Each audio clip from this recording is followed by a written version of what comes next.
Hello, everybody. Welcome to Rocket Lasso Live, episode 14. Something I have to keep in mind is that we are doing seasons, and I want to make sure that we plan those appropriately. And as Half Res approaches, which is a conference that I help run in Chicago, as that approaches, I need to take a break and be able to focus on all these external projects. So there will end up being a break along that time. We'll figure that out when it gets there, but just want to put it out there that that is still a thing. So I think it's going to be like we'll live stream 10 months out of the year for the main regular Rocket Lasso Live episodes. And then we'll do a consistent amount on the other 10 months of the year. So that should be fun. So we've already got a bunch of people in the chat. We got a couple of links coming in. And why don't we just go ahead and see what we've got going. Let me share the screen. That's a different project I'm working on. And let's click on a link we got here. Boom. Let's see. Thank you for popping up in the wrong window. Ooh. I'm assuming you're just meaning this little indentation that's happening on this website. So Field.io Project IBM. That's interesting. Yeah, that's cool. That's almost like a very specific type of plastic. Yeah, look at that. So that's kind of like the opposite. You can see it upside down. I'm trying to see what this is. It seems to be an IBM thing. Or Field.io, is this an artwork strategy? I'm trying to figure out, this might just be the company and this is their webpage and they show stuff, but I'm assuming you're talking about doing these cool little motions through here. So that is neat. Artworks, I just want to see if I'm properly seeing it. Yeah, this seems to be a studio. So Field Studio, I'm assuming. Studio. A creative studio specializing in art and technology. That's my favorite combination of things. All right, well, let's go ahead with the assumption that we are looking at, I'm going to hit back a few times there, that we are looking at this little drawing on animation.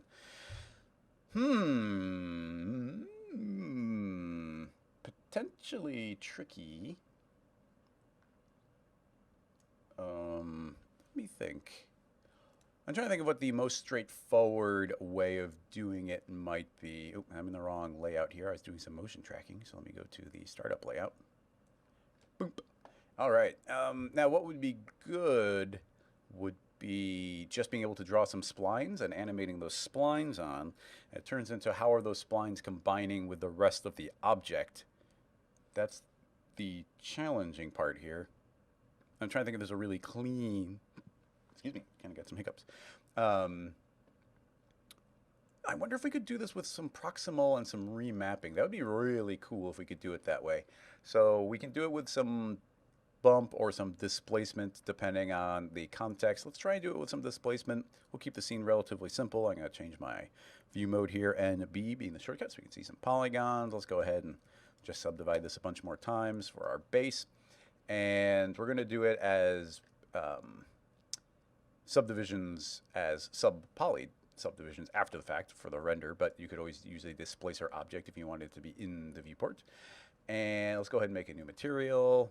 Let's apply it. I think it's a good idea to do it via a material, even if we were doing a displacer. But in any case, let's try and do it just in the luminous channel, and then we'll transfer it over to the displacement after we are seeing the effect, because no need to compound problems. So what I would like to do is make a proximal, and we are going to create a spline of some sort. Why don't we make a helix? I'm going to lay the helix flat on the ground. Let's set the start radius down to 0 and the height down to 0, and I can see we got this nice spiral, nice simple straightforward thing to feed into our proximal. So let's go thump. And then we have to say, now right now if I were to render, I don't think we're going to see anything. Maybe just, yeah, there's a big circle in the middle. So it's really big. Let's drop it down to 10. So we get a smaller circle in the middle. And let's go ahead and turn on use vertices. Yep, okay, so using vertices, you can now see that we're getting a little dot every certain amount of space. In fact, it's a dot every a certain amount of distance on the helix. And we can change this from adaptive to uniform, and I think that this will be a little bit more even. Yeah. So there's a lot of points right now. It's subdividing a lot, but you see we get this nice solid line, and I don't think that takes too long to calculate. Currently, we are set to blend mode add. I think it'd probably be a good idea to set it to lighten, because each of these little circles is adding on top of the next one, although this might not work. Oh, okay, it did. So you can see now that we got this nice little fall off. Now this is what I was hoping for. Right now we have linear. We could do something like set it to smooth, which is typically what I go for, and that's going to make it look a nice, a nice amount of blurry there. But it actually might end up being linear that we want here, because my thought is let's go ahead and feed this proximal through a filter. So this nice little node filter. What's great about this is, well, not only can you hue, saturation, lightness, brightness, contrast, and gamma, but we can turn on gradient curves, and this is just like curves inside of Photoshop. So now we got this RGB curve, and now my hope is that we can arc this in such a way where we can get this really nice sharp pinch. So if you imagine us remapping that nice blurry curve to this sharp angle, well, let's see if I did it right. Yeah, it seems to be. Now it seems like we need more dots here. We need more subdivisions in the way. But you see it gets really tall in the middle and the rest is really subtle. That's the hope here anyway. Now, do I still have our proximal? Yeah, it's still in linear. And you can now see that we get these little, we're now seeing the individual circles. So we need to subdivide more our spline. We need more points in order to subdivide this more to make it look a little bit smoother. So let's go ahead back to our helix, and we can increase our subdivision count here directly or change our intermediate points. Let's go ahead and double our subdivisions, and that should make there hopefully be twice as many, although this seems to be uniform and maybe that changes it. So I'm going to jump it up to 10, but I don't think this is exponential. I think it's a set amount. So yeah, we probably need to jump this up to doubling the amount. So let's say 20. Seems to be working. I'm having trouble visually seeing it, so I'm going to jump it up to a much bigger number. Okay, so you can see I jumped up to 55, and now, but this is what's interesting, is all we have is a spline and a plane, and look how long this is taking to render. There's a lot of calculations taking place. Now, that's not too bad, but look how long that took to render, and let's drop this down to 1 subdivision per point and hit render, and look how quick it goes. So that by itself is adding a lot of calculations, a lot of render time, so definitely something to keep in mind. Let's go ahead and go and jump that back up to something big. I mean, 55 is just a guess I did. Let's keep going smaller. I guess it starts looking a little chunky right around there. So that might be our limit, because we're going to be doing subdivision surface as well. Although we could feed this into a bump. And it's worth doing this into the bump. Let's give this a try and see if it looks any good in the bump. So we've got that channel. Let's go ahead and copy our shader, turn off luminance, go into bump. Paste it into there, turn on color channel, make that white, and this will show up better if we have a light and probably some specular going. I scoot the light off to the side, pull it up into the air, and yeah, there we go. So we're not going to get a preview of it, but let's go ahead and just hit render and see if the bump is showing up at all. I'm not really seeing it, but the bump is pretty weak, and when you're doing, I don't know if you've ever done this, but if you feed something like a gradient through your bump, that it's so incredibly subtle. So that is not necessarily wrong yet. So if we jump that up to 100, let's see if we see anything. We do see something. Yeah, actually, that's working surprisingly well. Let's go ahead. I mean, we can double that and start making it more blatant. So you can see that curvature there. Now, what I'm thinking is I went a little bit too sharp. Like we're getting that really sharp line in there. So let's go ahead into our filter and let's back off that super crazy one a little bit. Hit render. All right. Calmed it down a little bit, but I feel like we're seeing that shape okay. But I do feel like we have to keep pushing this further. Like it's not going as deep as I kind of want the effect to be. The problem is, look at these little, I'm not even sure what to make of these. You can see there's almost some imperfections going on there. Is that just because we don't have enough subdivisions? Let's go ahead and test that by going back into, actually we just go into our spline, and let's do 50 points. And, oh, that's worse. Look at the dot, dot, dot, dot, dot, dot, dot. Although, that it's worse, but it also might be very distance dependent. If we zoom out a little bit, that might be better. I mean, the effect is totally working. You see, we get this really nice curve in there. We have to have a really deep bump in order for it to start showing up, but it is there. So that's one method. Let's go ahead and try and do the subdivision method. There's not even a MIP value or a delta value in this. I don't think there's one anywhere. Yeah, there's no delta value. Let's try increasing our end distance. It's just going to make everything bigger. Yeah, so it makes that whole fall off bigger, and it might chill it out a little bit. And in fact, I think it kind of did. So it's chilling it out a little bit by making it bigger. And keep in mind, that's a larger curve. We can make this smaller. Keep in mind that this is going to make it very tiny. We're probably going to see a series of dots, but now it becomes a very tight pinch overall. So yeah, kind of a push and pull there. But the bigger value, let's go up to 20 to split the difference. The bigger value of 20 might chill out that really these little sharp dots down there. Now, something to keep in mind is we're going to want to animate this on. We're going to put it into displacement in a second, but this bump is working pretty well. Now we're going to want to animate this on, so keep in mind that we're probably going to need to spline wrap or use a matrix or a Mo-spline. Let's try using a Mo-spline because I feel like it's a pretty cool technique that we don't get to do too often. I'm going to change our mode in the Mo-spline to a spline. And now we can go into the spline tab and I can feed it a different spline. And now that we're feeding it a different spline, I'm going to say that our spline here should be not the full shape, but just the line. That's all I want to see. Let's visually hide our original one. So now we're only seeing the Mo-spline, which is a little difficult to see. Let's go ahead and make our material darker. There we go. See our spline a little bit better. So we got our Mo-spline, but I think what's cool here is under the Object tab, we can grab our end distance, and I can start dragging this in, and you can see I'm actually drawing on the Mo-spline on top of it. But I think the important thing to note here is I think the Mo-spline, is it adapting the number of points? Actually, the point count disappeared. It says generation mode is based on the vertex, but we might be able to set count. Yeah, so here's a count, which is how many subdivisions we have.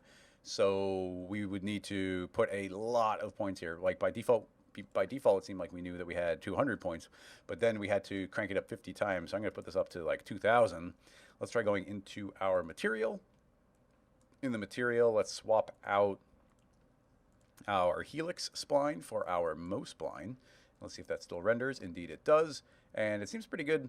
And we'd probably just have to keep on increasing. The Mo-spline doesn't have, like the helix, we have the intermediate points, but I don't think most splines do. Nope, nope, nope, nope. Yeah, so we just have to straight up type in the number of points that we want, which is not a bad thing, I feel. Yeah, that's a more linear type of thing that we can get very, clean control over. But anyway, the point now is that's really easy for us to go and trace this on and get whatever motion and animation that we want to travel on. And of course, it's subdivided a lot more now, so there's a lot more tiny points in that section, I think.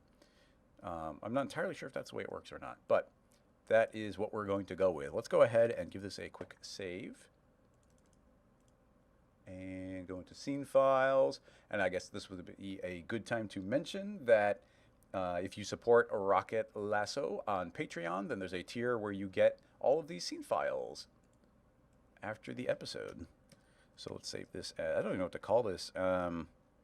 Scratching plastic. Okay, so that is doing it via bump. Let's try creating, let's try doing it not with bump, but with displacement. We're going to need a lot of subdivisions here, but let's go into displacement. And I'm going to turn on sub-poly displacement. And honestly, that should be kind of all we need to do. Let's hit render and see what happens. Oh, wow, not too bad. Okay, so it's backwards, obviously, so we need to flip that. And it's set to centered, so our black is pushing down and the white is pushing up. Presumably, we wouldn't want that. So what we could do is grab this black point and move it up to 50%. Would be maybe a straightforward way. So it should be outputting gray to white. And a good idea would also be to make this very precisely up on point Y, 0.5 by twirling down our little twirly thing here. Alrighty. Let's go ahead and hit render on that. Hopefully the curve still works okay. Okay, so it's still pushing up.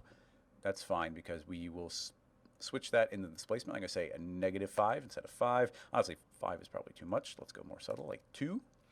And push it down. And yeah, that's working pretty well as well. So we do it, and the reason we did that on the bump first, in fact, the luminance channel first, was that now we're going to be fighting both to have enough points on our spline and to be having enough subdivisions in our displacement, because maybe 4 might be too much for what we have. So you can see I can lower it down and I columns it down a little bit, and depending on the distance, I think that might be fine. Like that might look good from this distance, but you'll see if I zoom way up, and we take a look at it, that we're going to start seeing there's not quite enough resolution there. So yeah, a little push and pull on that. We got to decide exactly what we like. But yeah, going to 4 looks better. If we go to 5, it should look even better. And it's just a trade-off of processing and render time. So yeah, going to 5, now it's incredibly detailed. And now I think it's actually gotten to the point where we can see the little individual points being generated by our mouse spline. So, you know, depending on what you're doing, it could be fine. Let's go ahead and double that number of points. It's going to be getting incredibly detailed. And yeah, I don't have an easy solution for you there. So it's going to take longer to calculate both that, so both the mouse spline and to generate the proximal. So pretty much the proximal and the subpoly displacement. But that's pretty sharp looking now, and we could easily draw that on. We're getting the nice shading going, lighter side, darker side, looking good. All right, so that is sort of method 2. Let's give that a save. Now, something I'm curious about. I'm going to turn off displacement. Let's turn off color. I never, ever, ever use this, but if we go to the spline, can you feed in a spline? No, it looks like, okay, so you can feed in a line texture here, but I thought maybe the shader. We're in a shader, a spline shader, but you can just type out text. I never use this one because it's really clunky, but I thought maybe we could type something in, or you know, drag a spline in, but it does not look like that is the case, so that is a dead end. Now, the last method that is jumping to mind here would be, let's not use any displacement at all. Let's not use any bump. Let's try and do it more physically with the new volume stuff. So let's go ahead and create a cube here. I'm going to make the cube 5 units tall. I mean, the bigger we make it, the longer it's going to take to calculate, so I'm going to leave it there. Let's go ahead and take our original helix. I'm going to move it 5 units up into the air, so it's actually right on the ground, which will automatically move up the mouse spline because it's following it. We do not need our plane object, but what we do need is some sort of shape to be taking a bite out of this. So let's go ahead and grab, I want to grab like this chrysoid, crisoid?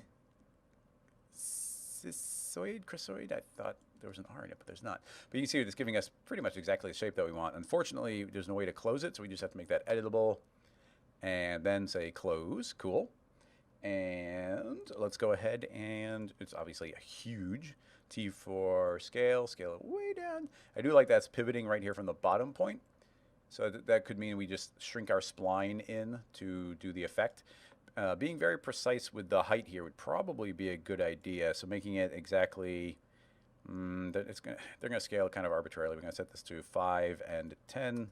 There we go. So now it's exactly 5 units tall, which means we can actually take our helix spline. I kind of like seeing it there. So what I'm going to actually move my pivot up to the top, which probably means moving it up 5 units.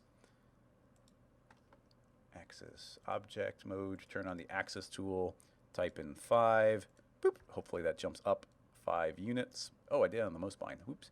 Do it on the cissoid. Go to 5 units tall. Boom. And now you can see we're pivoting from the top, which means our spline can be right on the surface of our object, and this will dig inside of it.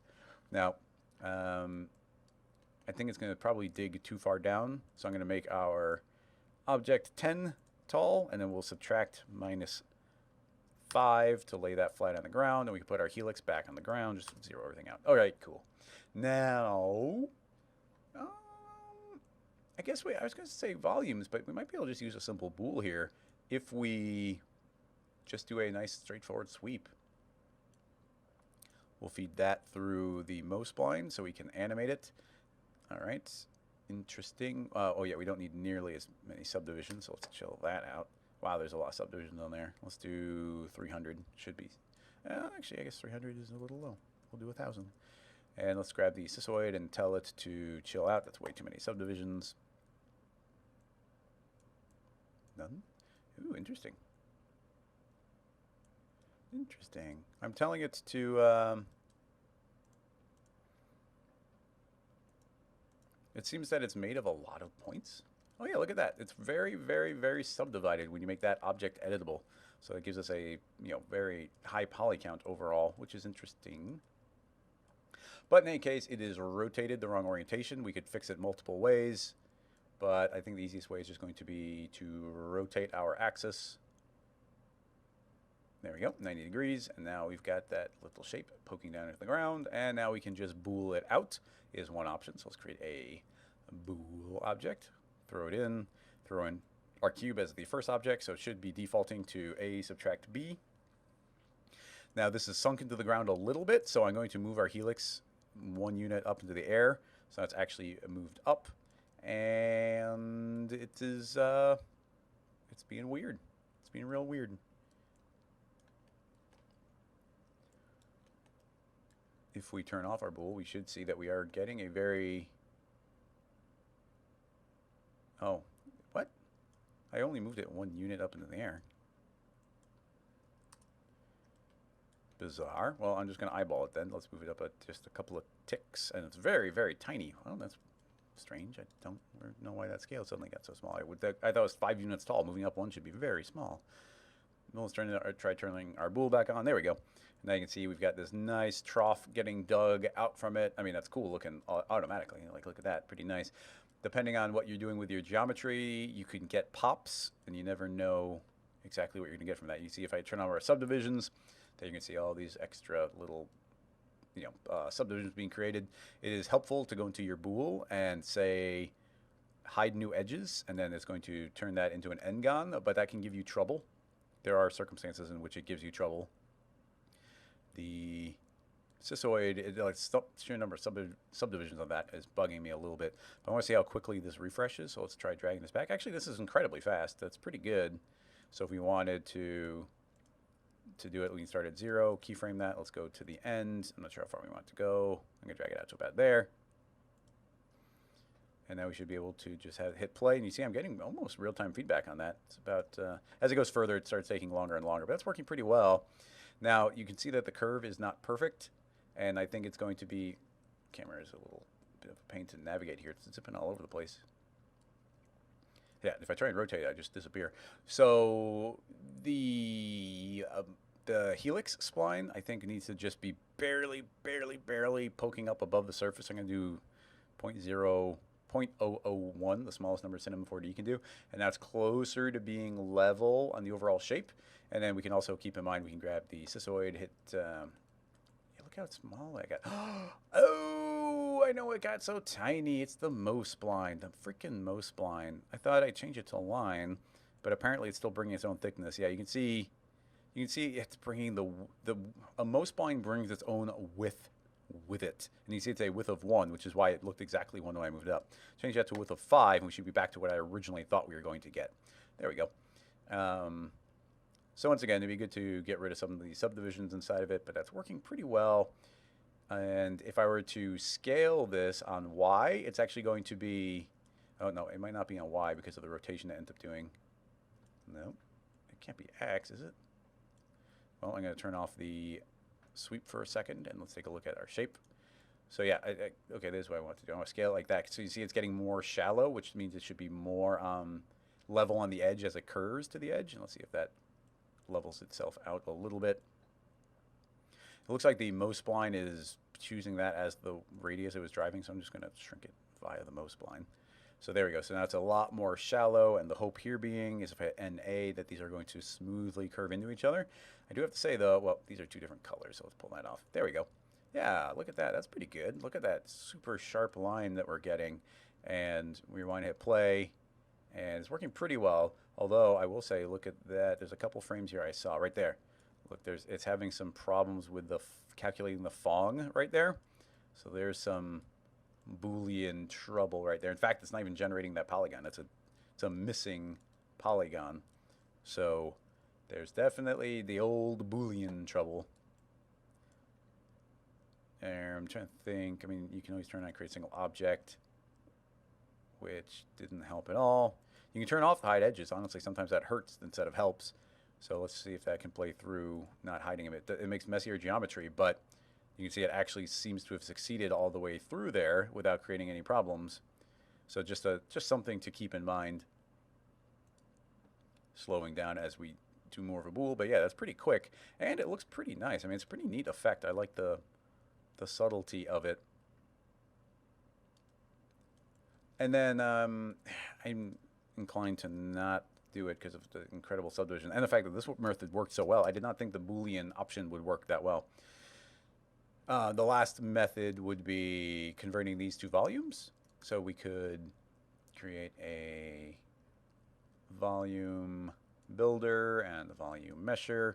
In the volume builder, let's put the cube, and then we will also feed the sweep. And we can go into the volume builder, and I could say subtract. Hang on.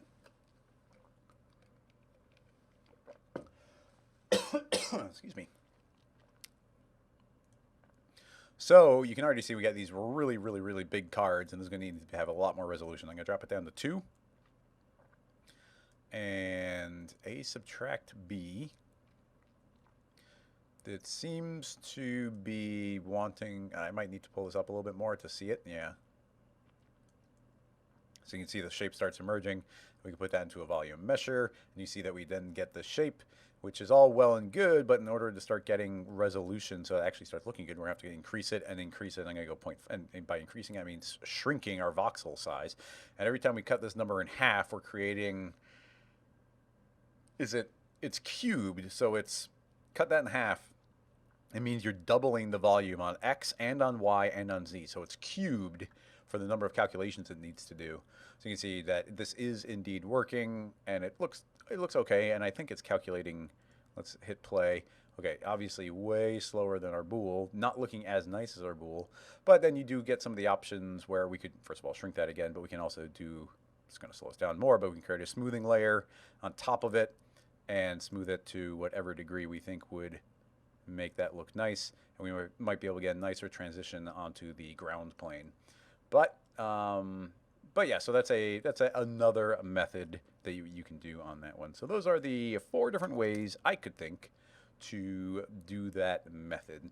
Oh, also, if we were to go to the sweep option, which was working well, I think the bool automatically, oh no, it didn't, is create a Phong break at intersections. I thought that was turned on by default, but it's not. So with any luck, it's actually trying to smooth out this surface. And I'm not sure if the Phong properly works there, but what I would do is probably put that into a connect object. Let's not weld it, although I'm not sure if those are being created as a single object. I'm going to turn on create single object, and then the bool could probably do the transition. If we go to our connect object, I'm going to say manual, and then we could put a Phong tag on it. And yeah, that Phong tag should control it. So this, in theory, should be Phonging smoothly from one shape to the other. So I don't know if that connect is actually necessary. You might be able to do it just directly in the bool without the connect. And if you're creating a single object, then, you know, that's one poly, they're connected, they're welded in. So, yeah. Okay, well, that should cover that one. Thanks for the question. Relatively, I mean, visually kind of straightforward, you know, conceptually, if you think about what we're seeing here, but being able to actually go and build it with 4 different methods, I think is pretty cool. Hey, Bob, how's it going? Level Bevel. Paul, thanks everybody for coming hanging out. Yada glow. But we've got a question from PCAT. Would love to see your technique for this weird core / Aphex Twin extruded landscape look. Okay, I have no idea what we're going to see here. Let's take a look. Why is it loading Twitter? Oh, I guess there's a link to Twitter. Whoa, okay. Well, first of all, it's compressed really, really deeply. Oop, and there's audio. Let me turn that off. I mean, okay, well, visually, oh, okay.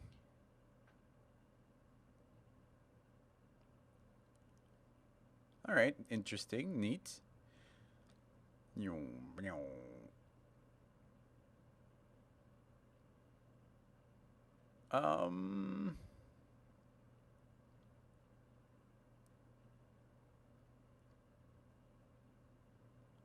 Okay, I don't see anything insane here. This is for Aphex Twin, although I'm not, you know, like, we don't know the artist, but hopefully Aphex Twin is good enough for that. I'm trying to think of material-wise. I guess we could do entirely parametrically. I was thinking about popping open something like CityKit and pulling a height map out from it. But why don't we just build that completely from scratch? Let's go ahead and create a plane, and let's give ourselves lots of subdivisions here. I'm going to create a if we're only going in one direction, it's supposed to be calculate slightly faster if we use a MoGraph plane effector than a displacer. A displacer is doing more calculations. So if we put in a plane effector and we say to deform points on Z, so that should push, okay, that's a little much. Let's say 100. So this is now pushing all the points upward. So it's just like a displacer, but in one orientation. Cool. Now we need to go to our fall off and feed it some different materials. So I think our best bet is making a material, applying it to our plane, going to our plane effector here, and we're going to create a shader field. And the shader field, we're going to click on the shader field, and I'm going to say to look at, let's say, the luminance channel of this material. And now we can control it via this material. So we can turn on luminance, and let's go ahead and take a look. In fact, you know what I'm probably going to do is make a second material, apply it to our object, so we are seeing the results of what we feed into the luminance channel. But we don't have to see via displacement, but we are not going to see it as a material. So inside of here, we can have a lot of fun going into a layer shader and starting to layer up some different noises. So let's make a noise, and we are going to be using a series of cell noises. Now our subdivisions are going to determine kind of how sharp the angle falls, but I'm just gonna go with it. So that's one level. Let's go ahead and make a duplicate of it, and we're going to make this one way bigger. Let's say 500. And I guess we should start big and then go smaller, so we can do like that. We could also say overlay. Yeah, overlay is cool. And let's do another one. This one, let's do 3 times as big. So let's see what just that one does. Hopefully it's not. Okay, so nice and big. And then we can overlay on top of that and get something like this. And then we can go to this layer and say noise, and it's going to overlay on top of that. And I guess it depends. We don't want to peak the colors as we're overlaying, so I might actually lower the contrast down a little bit because we don't want these ever to peak. So we're going to be a little bit more in the middle range just by pulling that down a little. Yeah, it just gives more options for these to push up and down. Awesome. And that, yeah, so this means now when I go to this final building, I can really crank up the contrast and get more of an overall effect. So you'd end up with something like this. So boom, whatever, that's our city. We could, there's no good way of doing some fall off here. I wish we could pixel by pixel create a fall off, but based on the way we're doing this, it's not going to do anything. What we could do is, I think we could probably copy this entire shader into our colorful material here, or into our normal material, paste that, and I think it'll actually colorize our buildings pretty well. Maybe not. Let me see. Oh, well, okay, what we see here is very different from what we see here. I guess we'd have to generate 2-dimensional materials for that to be the case. Or we have to stick the texture. That might work, actually. If we add a Cinema 4D stick texture tag, I can hit record, although I don't think you have to. And now if I put the deformer on it, let's see if those match better. I think they do match better now. The problem being is you see that these lower buildings are, you know, they're lower, so they're darker. The lighter ones are pushed up more, which makes sense. But we would probably want to go into this new layer shader here and gradient map it maybe a few times to a, let's create a, not there, let's grab the effect. And we'll go, let's try a posterizer, yeah. And then put a couple levels in there, no width. Let's see. And it does something. But what I really wanted to do was add in, before the posterizer actually, let's add in a colorizer. And now we could recolor this so that they're They're not just limited to the same mapping that they had originally. So I'm going to double my knots and then distribute them, and now we should have dark ones on top and light ones on the bottom, just a little more variation. Honestly, it does not look all that great, gotta tell you. I still think the entire thing is generated via some sort of displacement, but the actual geometry we're getting out from this is not as nice looking as I wanted. I'd really like it to fade off on the edge, but it's gonna cut the buildings off in a non-geometric way. It's really tricky.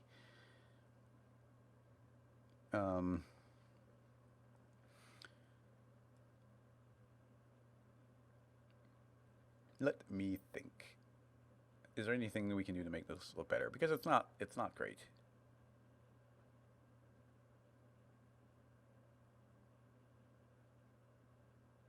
We could make actual geometry and do extrusions on an individual basis and actually make a little bit of a city and then heavily subdivide it, which would maybe be weird. Keeping it all kind of in this material world, I think, is a good thing. And if we want to make it look better, we can always just subdivide it even more. And the more we subdivide, the more that these materials are going to match the geometry. Even see just by doubling the polygon count, everything is matching a lot better than it had been. And then I wonder if we could do some sort of like adding windows. Let me name these. This one is the surface. This one is the displace. I wonder if we could make windows on there. But they'd have to be projected. Oh yeah, we could apply it cubically. I'm just worried if the stick texture tag would affect it. So let's see. Let's do the super duper duper basic, most basic kind, which is going to be probably a layer shader. Inside the layer shader, I'm going to put a effect. No, it's a surface tiles. So like I said, the simplest possible one, and we can make some white windows, and they can go all the way to black, and then I guess a middle gray. And we can say randomize, and then we can change our grout width a little bit to, yeah, there we go. Get a little sharper. Okay, so those are our windows, and it's randomly any given color. And we can go ahead and apply this overall. And with any luck, we can set this to cubic and tile it a bunch of times. So let's say tile 10 times. And let's see if the stick texture tag is going. Oh yeah, the stick texture tag is screwing us over a little bit. Is there any way to limit stick texture? I didn't want to make anything editable, but we can't put the second material on there.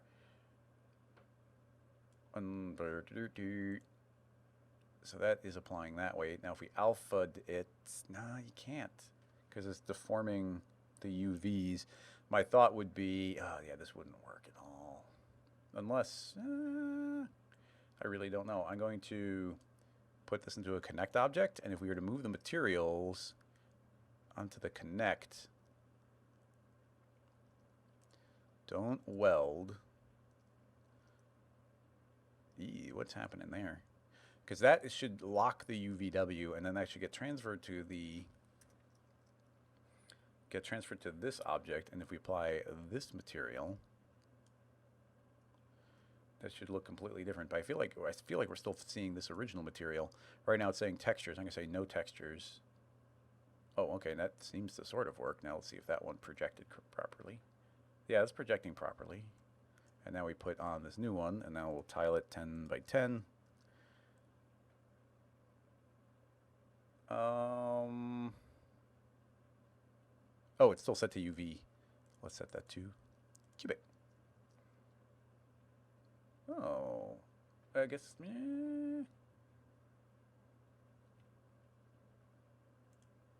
This is weird. Because why aren't the edges? The edges aren't getting materials applied. But this is just set to cubic, and it's not limited to anything.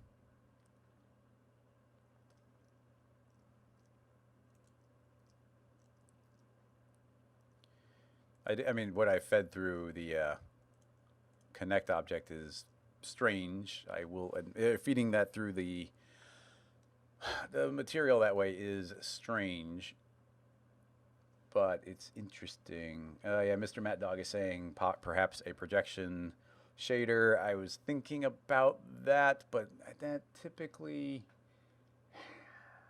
I don't think that would actually work in this case. I don't think. It's behaving, the connect object's behaving exactly as if we had left it on the original object.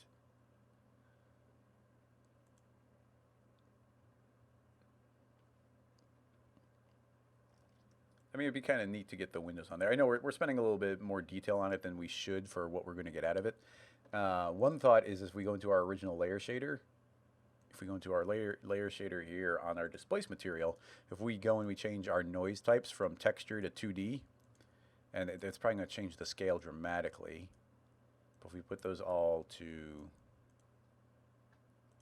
2D materials, yeah, so it made them all much bigger, so we'd have to shrink them all. So we'd have to go to 10. 10 is very tiny. 20. Better. 50. 40. All right, 40%. So I'm going to go to 40% of the scale that they are times 0.4 and scale, global scale times 0.4. All right, now it is kind of the same idea, but it's a two-dimensional texture. So now we could go and copy our layer shader, go into our surface projection, and inside of our color, we've got this layer shader, but I'm going to paste the layer shader I had into this one. So instead of having the three materials, we just have them embedded inside of that layer shader. And it should give us the same kind of result. And now those materials are being applied two-dimensionally from the top, which means we don't need the stick texture tag anymore. So now you see it should just be sticking on there quite accurately, which now means we should be free to apply this material, set it to cubic, and with any luck, okay, weird. Maybe our light just needs to be over further. Yeah, look at that. So there we go. Now we're finally getting some of those projecting off to the side, which is, that's fine. It's working well. If we wanted to bother to take the time, well, now we got that working. We're just having some fun here, hopefully. So let's copy that shader into the alpha channel. I'm going to paste it in there, and now we're going to colorize. It's already getting colorized, which is, oh, this is supposed to be the, did I just turn on, yeah, sorry, I did that in the wrong material. I want to do that inside the windows. Cool, so we got some windows in there. Let's go and turn on alpha, and that we want to copy our color channel into our alpha. So now it should be alpha-ing those out. But now we can go inside of here, and I'm going to make another colorizer, an effect colorizer. And I want this to go from white to black. And essentially what I want to do is crank this up so high, so freaking close here, that any window is going to get blacked out, and everything else is going to be there. So, I mean, I could modify the material, but now those windows should be getting alpha'd out, and now we can see the underlying building color underneath. We also have to turn off image alpha. There we go. So you can see that we should be seeing the individual windows on top of different colored buildings. So, okay, that's neat. And then we have windows on the rooftops. We don't want that. Let's go back into our alpha channel, and let's create a fall off material. So let's create a, where do we got that? Surface, probably gotta be effects, right? Fall off, yeah. So we got this fall off, and I'm gonna set it from black to white, right here, black to white. And we've got this fall off traveling along Y, which should mean that we need the opposite. So I'm going to invert our direction, Y minus, and now you can see the bottom is visible and not the top. So if I hit render right now, yeah, the building, you see the roof doesn't have it anymore, and the sides of the building are at 50% because they are half of the Y dimension. Like they're kind of splitting the difference because they're vertical. So all we have to do is clamp the white part up here, And now, as long as as long as I'm anywhere above 50%, then those should be fully visible, and the roof doesn't have it. So there we go. Windows on all the sides, randomly alphaed out. They're perfectly alphaed out, and now they have the different colors. And now inside of the window material, we could go, and honestly, the color shouldn't be anything. Honestly, we don't need color at all, but we do want to copy this over to the luminance channel if we're going to make this nighttime. Into the luminance channel, let's also, we could make them reflective if we want to. So let's go ahead and remove that basic layer and add a GGX so they're nice and shiny. Let's go no roughness, no specular, easy on the, like just a little bit reflective. And we'll go into the lumens channel, and let's make sure that that is indeed, do we need to make that additive? I'm going to set this to add. Nope. Does it need a Fresnel? What do we do to make those additive? There we go. I had to change the attenuation from whatever the default was to additive because I want the reflection to add on top of whatever is happening on the other channels. So you can see that these are reflective, and they're going to be reflective on top of whatever we feed into this luminance channel. So in the luminance channel, we can go ahead and colorize this somehow. So these are going to be purely random, but it would be kind of neat to show you how we could do some additional layers, but they won't be offset the way CityKit does. I built a lot of the CityKit materials this way. But anyway, let's make a colorizer and just make some window colors here. So I think we're going to start with black, and we want lots of the windows to not be illuminated. And then we can have some windows be yellow, and we'll have some windows be orange. And we'll have some windows be maybe a light blue. And let's have some windows be white. In addition to that, we probably would want, I'm going to copy the yellow color over. And then let's copy this white color over so we can also get a transition from white, from yellow to white, from blue to white. And then let's get a copy of the orange one there as well. And let's see. Yeah, that's actually pretty good. And now let's just distribute these in whatever order we want them to appear. Like I said, most windows are going to be black, but now you can see how we're randomly colorizing each of the different windows. And let's hit render there. And there we go. Now we have differently colored windows. Very nice. And I mean, honestly, we probably want more of them to be black. Let's grab that yellow, let's scoot it over. Yeah, we don't want to go overboard. So now you can see you get different reflective windows.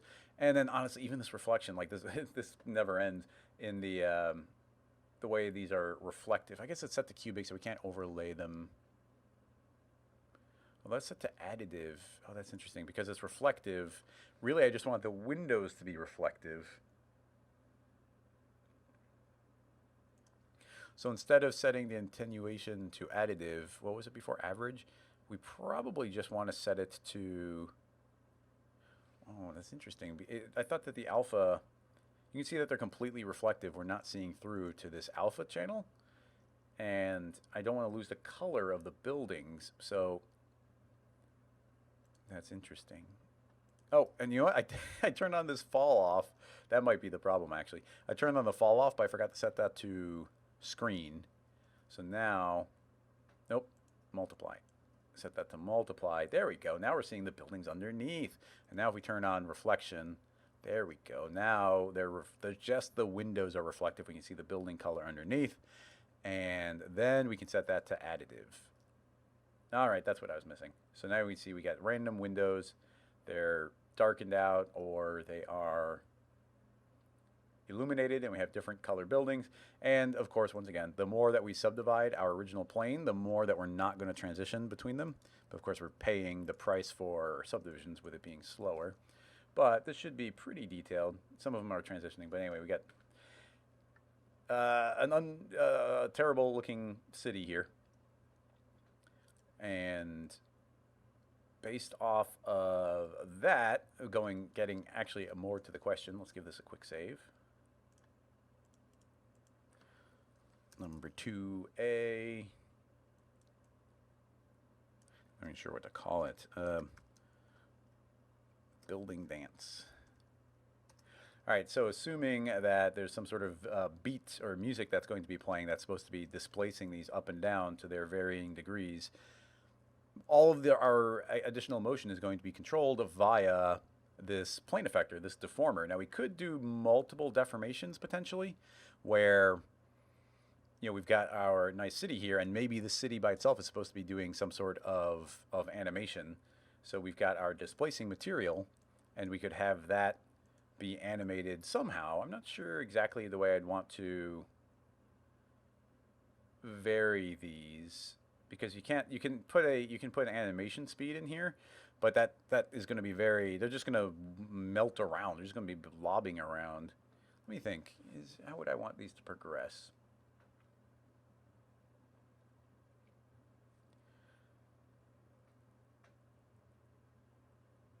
I guess we could just move it in space, really, couldn't we?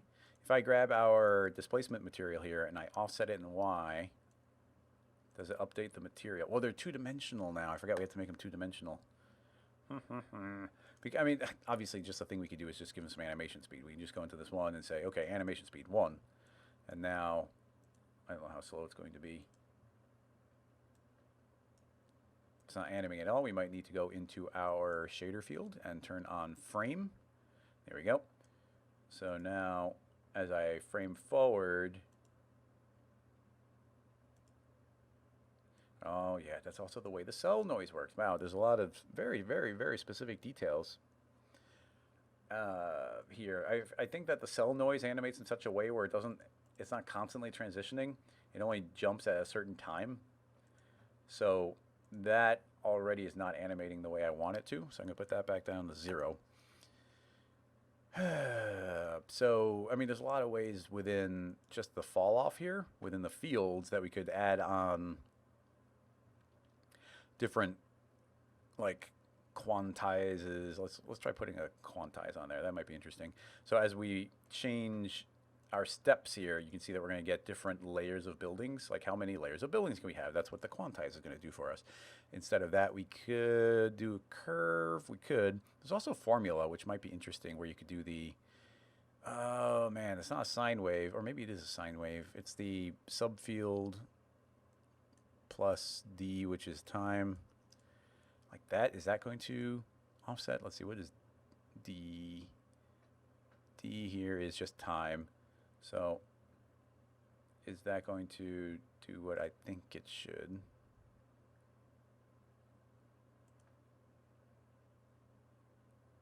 Seemingly not. Of course, I have a bad equation in there. Hello. Oh my.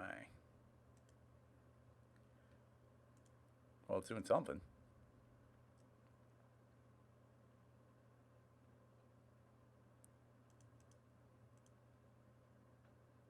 Whoa, funky. Yeah, there's motion in there, but everything's so slow. I'm gonna have to drop the point count way down. It's gonna be real low poly, but now we can at least hit play. Yeah, so it is creating some motion in there, but not the way I thought. There's a Tim Clapham had done a thing with the formula. I thought it was just sine wave subfields plus d, which is time, which would loop through all the different colors. And maybe this is the case. Maybe we just need time to be faster. So I go down here to delta time and say be 1,000 times faster. And now you can see these are looping around. Let's have them, or be 10 times faster again. So these would, okay, it's just sine waving around. If we just do that, it's going to animate them all upward. Yeah, interesting. Modulo them, perhaps? I don't know. There's a lot of goofy things we can do with formula. But anyway, I just wanted to make those randomly moving. It's not even a super important variable here. I just thought it'd be cool if we could get the buildings to be doing some sort of action on the beat. And the way that the colorizer is set up is just not working as well as I would want it to. What's noise remap? I don't even know.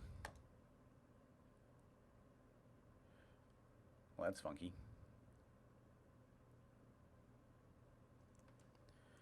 But does it have an offset? Oh yeah, look at that. Bump, bump, bump, bump, bump, bump. So this offset actually has more of what I wanted, which is like we're offsetting in time. So I have an offset that I could control. and it's going to create different effects at different times. So right there, it's kind of interesting on the overall layout. So it gives us something to work with. I haven't ever played with the noise remap. I should look up what that does. But we're going to be, if we're going to want to play this to any kind of music or beat, then obviously we're going to be doing Signal. So I'm going to be grabbing Signal from Grayscale Gorilla. It's a plugin that they make that I designed, and I'm going to go ahead and create, what do I want to control? I want to control the offset of it. So now, let's see, I'm not even sure if, oh, this version of Signal might not be able to get into subfields like that. Let's see. Oh, cool, it can. I didn't know it would or not. Okay, so instead, I'm going to max that out so it doesn't ever animate. And anyway, I just wanted to create a BPM here, which is beats per minute. And I'm going to say that I'm going to do an additive beats per minute. And it's going to have a variation of, I don't know, 5. Nope, too much. 1. There we go. Boom.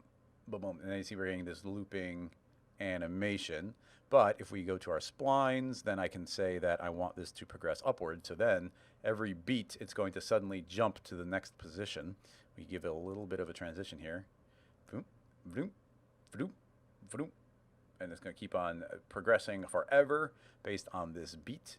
And then we could break up the beats apart here. So it could be like small beat, bigger beat. Beat, beat, beating, beating, beating. Okay, so that's, we're running 120 beats per minute here. And then we've got our spline field, which is cool, or our shader field. So what I would want to do is create a second shader field to do some of this crazy depth stuff. And if we wanted to, we can just duplicate this displace material in the shader field. I'm going to tell it to view the second material, and inside our second displace material, we're going to keep this real simple. Let's go ahead and add in a noise. Let's add in some sort of, yeah, a nice knocky. Let's make it real big, a little heavier contrast. And now inside of our plane effector, we can add in the second shader field. And the second shader field, you can see, is like this city-looking thing. It's complete, or this mountainous-looking thing. You can see it's completely overridden the city underneath of it. But if we set this to, let's say, subtract, then it's just subtracting from, or screen, yeah. So it's pulling from it, but we could say subtract specifically. And you can see where it's erasing out parts of the city. But if we turn off clamp, that should maintain the city the entire time, and we're able to now have the fall off of one add to the other. So instead of them both being inside of the noise, we can have them be separate like this. And based on that, I'm pretty sure we could go into our effector here, and I'm going to make a folder, and let's hit undo. I actually want the folder to be on the second shader field. And we could do things like put a quantize on there. So let's go and make that quantize again. Boom. And that should be, yeah, look at that. We're starting to get these different levels going. So that's a little bit more in the theme of what they had. But that's with this quantize on top of the shader field. And honestly, I think it'd be nice to visually see this a little calmer. So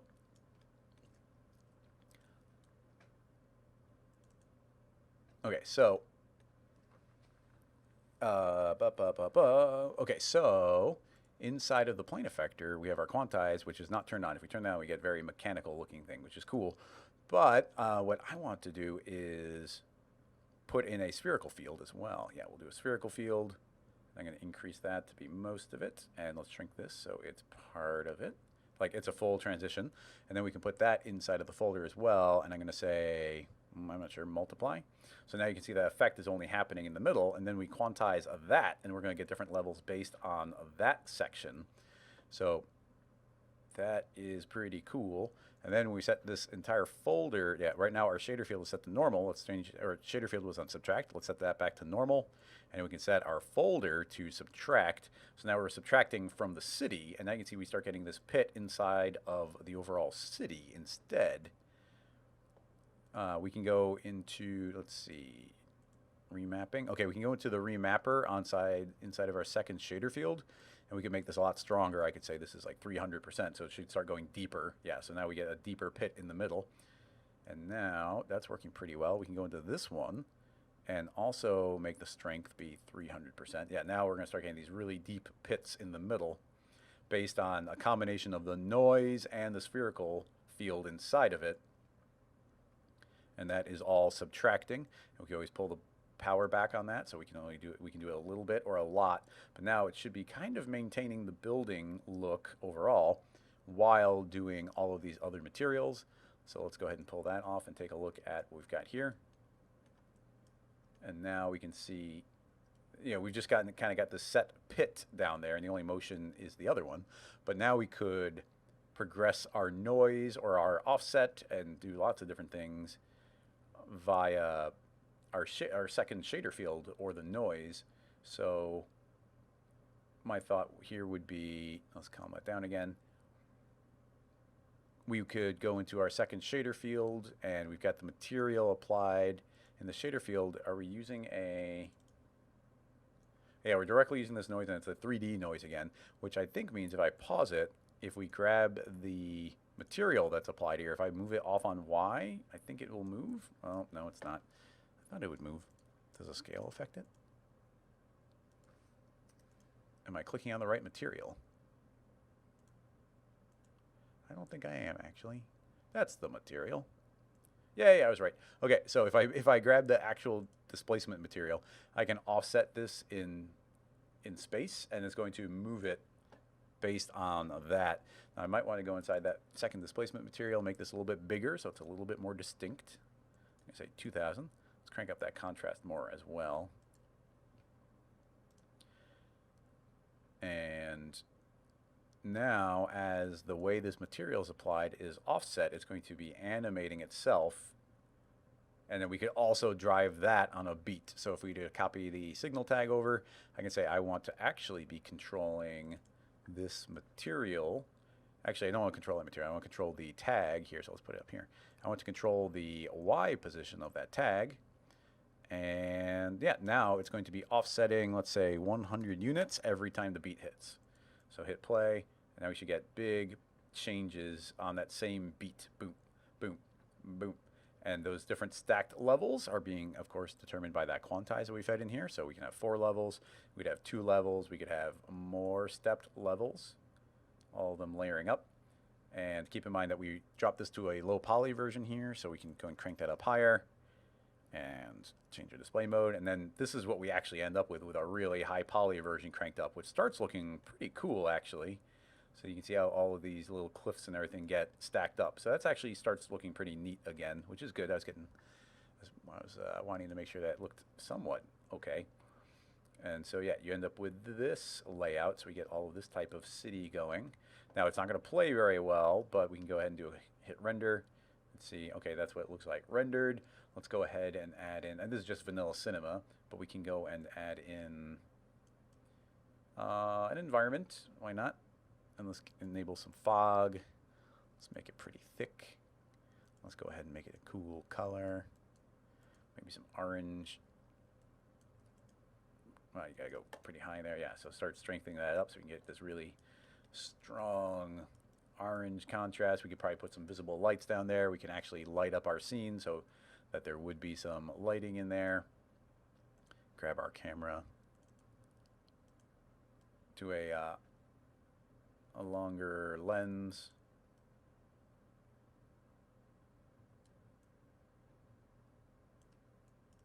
Start stretching that out. Yeah, and that starts looking like something there. And I can safely hit play, but our frame rate's gonna be terrible. So you can see it's gonna be bopping up and down, but it's gonna be doing that based on the beat. So that is neat. None of that's animated. I'm kind of curious about these polygons scooting around. I'm not entirely sure about that, but keep in mind when I hit render that these rooftops will not have that material applied. It's only gonna be the rest of it. And yeah, it's something. All based around displacement. There's so many different methods we could go and try and tackle on that one, but I think that will wrap that one up. So I'll hit save on that one. And let's jump back into the chat. Actually, if anybody posted any questions, it would be great to jump it back here to the end. Some people are just having conversations there. Mr. Mad Dog asking if it could have been done with hair. I like that idea. I like that idea a lot, actually. Why don't we take a quick look at that? Because, you know, I have the old pillar tutorial I made, and I'd be curious if we could do something similar. Let's go ahead and, that's a really good idea. Hair, add hair. So if we were to generate polygon center, I'm creating one clone per center of polygon. I'm going to tell the hairs to generate as guides. So there's exactly as many guides as there as many hairs as there are guides. We can go to generate and I say I don't want hairs, but I do want squares. And the squares are going to be based off of the thickness of the hairs. So we can go to thickness, and I'm not sure what number we need, so let's just drag that up. We can even put a little space between them now. So we do, let's do about 15 by 15. So we get that, and then we can go into our hair again. Let's see, advanced, start cap, end cap. Yes, we want end caps. We have a Fong tag, delete the Fong tag, so now we just end up with this. So we got a series of vertical pillars, which is really just like a sweep. It's really just like a swept object. And then we can control the height via length. So we can feed the length here. Now you can see we get different random buildings, different random heights based on that. But the advantage here is if it works, we can feed in like a gradient. Yeah, see, so now we can feed in a gradient and we can go circular and invert that, and now you can see that we can fall off on the edge so that the buildings are more in the middle than on the outside, and eventually these are all just geometry. So we could go into our, so those are being set by that. Now we do have to keep everything in the realm of materials. I think we can't be randomly scaling, well I guess we could, well, we have a variation setting, but that's not what we want. There's no progressing. We could probably change a random seed. I'm not even sure if there's a random seed, to tell you the truth. I don't think there is actually a random seed inside of hair. So yeah, we're kind of stuck with this. So we'd have to feed in the material. I mean, because we can feed in more complex materials, go into a layer shader and feed in some sort of material. The problem comes in, I wonder if we can do a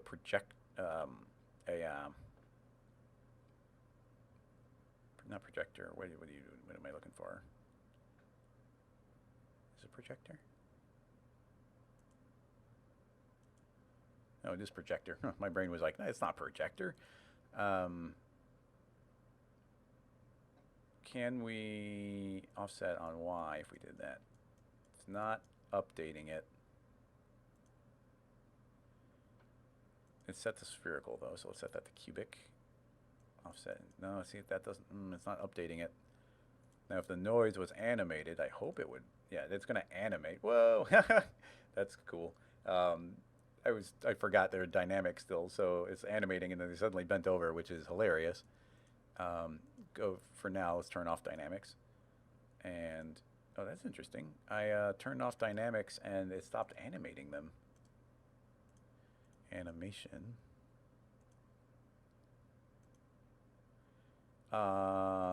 Interesting. Apparently dynamics enables it to be able to be refreshing, which is very strange to me. By turning off collisions and making it rigid, I think that it's going to pretty much just, they're going to stay vertical. But now it does properly update with the noise we fed into the layer shader. The problem is that I don't want this to animate that way. I would want it to animate via me changing these settings somehow. And unfortunately, well, okay, we can do, I guess we can move, we have options here. It's just not as clean as I'd want it to be. It seems like it's going to let us change the scaling here, the size. So you can see we do get some motion that way, but it's not letting us do it via offsetting in position, which would be a way of progressing the noise forward. I'm curious, I don't even think this projection means anything. If I set the spherical or frontal or any of these, none of them matter because of the 3D, the nature of the 3D noise. So, yeah, they're all behaving as if they were set to UVW. So a little bit of a limitation there. Having said that, we do, and we can't animate noise because we just have an animation speed and not a not a time, like not a period, not an offset. What we really need in here is an offset in time, and that would enable us to progress there. But that's just using this noise. There's probably a ton of different ways. We could probably put a gradient in there and use a bunch of turbulence, and then I think that we do, oh, frequency is again a speed. Yeah, that's not what we want. And we could randomly do different seeds, but that's not what I want to do. It's really noise, and we could set the noise to be 2D, and then it actually might do different projection types. Frontal, nope, even that doesn't work. So important to note that projection does not matter. It just takes in the noise, and whatever it is, it is. So that is tricky, tricky. Let me think. I like these, and I like them animating. And then we can have them animating like that, and then this is based on the noise, so we can say multiply, and now they're animated, but they have this fall off, which is really cool. We could even drag that in a bit. Oops. Pull that in. There, so we get this nice fall off going. And then, yeah, those are pushing up, and then I wonder if we could put a posterize. 0 posterize, and yeah, now we can add in some extra levels. Yeah, there you get more of a stop motion-y vibe. So they can't go to every single level. There's only like set levels they could go to, which is neat. But they're constant. It's constantly moving forward, and that's kind of, if we were going to be driving it with a fun animation, I would want to be controlling that via some control. But in any case, this has us, now we've got this nice little, kind of city-esque grid going up and down. But would we be able to do that little pit effect? And my thought is if we grow our hairs, well, these are stuck to the surface. So if we were to displace, and I'm just going to create a displacer. If we were to displace our original plane, and let's do it with a sphere. Let's go ahead and pull that out and do a full fall off.